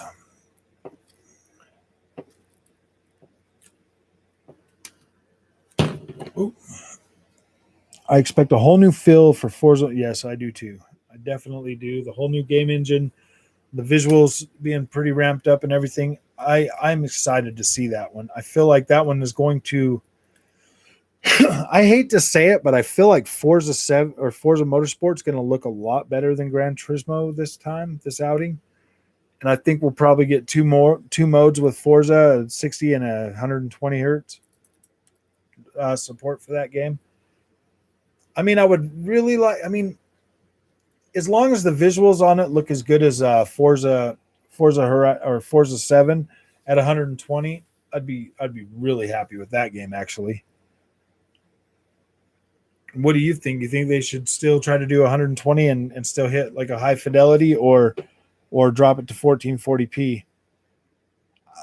Me personally, I don't know, man. I really like my high resolution. I just tried that Sniper Ghost Warrior Elite or Contracts 2 tonight, and seeing the drop from what I had at 4K to 1440p. Oh man. Oh man, I wish I could have that 4K with 60 FPS. But I'm pretty sure they're running that game with parity, so pretty sure the highest they could get that running on the PlayStation 5 was probably the 1440p. Forza a 120, yes, that'd be pretty interesting. I would just really want the visuals to hold up. Um, that's my thing. I really want the visuals to look really good, but still, I want my cake and my icing, and to be able to eat it all too at the same time while drinking a Pepsi. I Xbox should be able to push Forza. Oh yeah, easy, dude. The Xbox One X was pushing Forza 7 4K 60. So that's what I'm saying. Like oh gosh, I want to see something really, really good for this next Forza, man. And I think they can do that. I think they could push it. Because I mean, we got Dirt 5 looking pretty good at 120 frames a second. Like that looks pretty dang good at 1440p still. So I'm really hoping that the Series X can really push something really, really good. Yeah, I'm excited to see Forza Horizon 5 this weekend, dude. I know that's gonna look really good.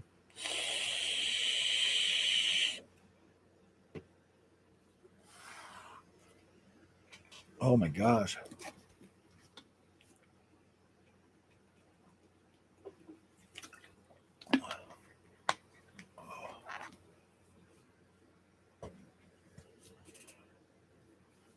What about Crimson Skies and stuff? What if they made a second game to that, or started bringing back some of them older Xbox games that used to be there? The last Gran Turismo game I got into was 5. I loved 5. 5 was pretty good.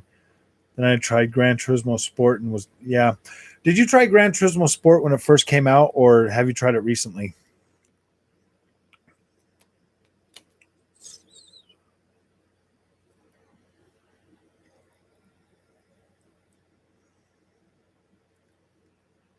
Ah, Man, my tongue. Because when Gran Turismo first launched, it was pretty bare bones. But then they started, yeah. But now that they've added a whole bunch of stuff to that game since launch, it definitely has changed the experience. They added a lot of that stuff in there that we used to play, but it's nowhere near as robust as like Gran Turismo 5 or even 6 for that matter. I didn't play 6 because that launched after I got my PlayStation 4 and there was no backward compatibility, so that was one of those games that just kind of disappeared into the. Same thing happened with the Castlevania Lords of Shadow 2. That one kind of went by the wayside, so I'm thankful that Xbox has that as backward compatible. Yeah, a lot. They definitely should be bringing back a lot. I've been giving Phil Spencer a hard time about bringing back Brute Force. I remember playing that on the first Xbox. It was pretty fun. That game looked great, man. I go back and I look at the first Xbox, and like I really did enjoy playing that thing. It was pretty nice.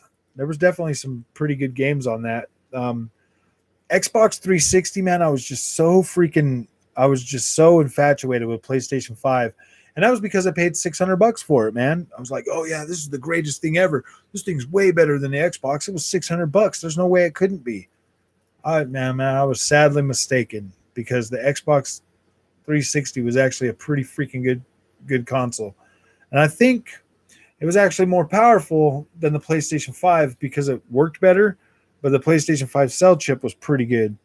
Put nearly 100 hours into Gran Turismo 5. Yeah, I put a lot of hours into. Oh man, I've put so many hours into the Gran Turismo series because I've been playing it since the first one. Back when that first launched on the first PlayStation, man, I would sit there for freaking hours and hours and hours till my eyes were so bloodshot.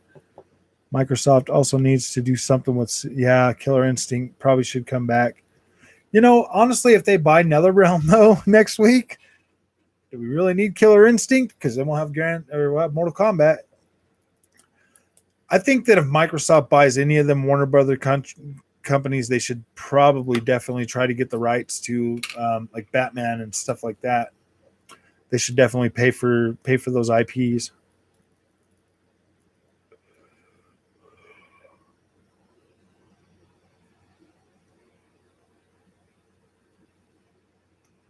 I liked Killer Instinct back on the Super Nintendo. I thought that was, yeah, Killer Instinct versus Mortal Kombat would be pretty freaking cool. The last time I played Killer Instinct was on Super Nintendo. I don't think, or was that 64? Yeah, it was back then. That was the last time I played Killer Instinct. I used to play that a lot in the arcade because that came out in the arcade. Killer Instinct was in the arcade, and so was Mortal Kombat. My friend's dad would used to give us quarters and take us to the billiards, like the pole place with the arcade and stuff, and we would sit there, play freaking. Like he would give us like $20 in quarters each, and we'd sit there freaking for hours and play games. Man, it was so cool. KI versus Mortal Kombat. That would be good. That would definitely be fun. I mean, I know I would play it because then they could keep fatalities and everything in there. Where in Justice games, they don't really put like fatalities and stuff in there. Wasn't there a Mortal Kombat versus um, DC or something?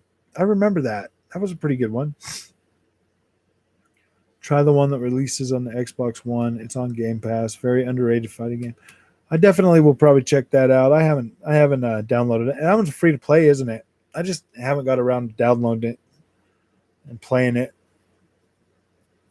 I'm a kind of a picky guy, dude. I don't like to play stuff that's not AAA. No, I'm just joking. I do. I play other stuff a lot lately. Ooh. All right, guys. Well, I'm gonna go ahead and stop this right now because I need to try to get my review for that sniper ghost out. I want to try to get that out tonight so that it's up. So I need to play it for a little while longer. I played a lot of it on the 4K mode, so now I need to give the new mode a little bit of playtime so that I can get a good review. But I'm gonna try to have that up here in the next couple hours or something. Yeah, thank you, Toby. I really appreciate it. I really appreciate all you guys coming, man. It really makes me happy that I'm not sitting here talking to my camera for 2 hours. It's really cool. I really love to sit here and do this. It gives me a better understanding, of what kind of audience I have, and it's definitely helped me out a lot, because I was kind of struggling with this channel at first. I didn't know if I wanted to just stream video games, or if I wanted to do like a sitting like this, or if I wanted to just make videos and put them out there. But I'm actually glad the way this is turning out, man. This channel has grown extremely big in the last month and a half. I've already blown past the expectations that I had. I thought I was going to be at 100 subscribers, possibly, and I'm well above that. So, yeah, I'm pretty happy with this. I like this. I'm going to continue to try to keep getting on here as often as I can and doing these live streams and putting out videos, trying to do at least one a day. So it was nice talking to you guys again tonight, man, and I will see you in the next one. Have fun, guys.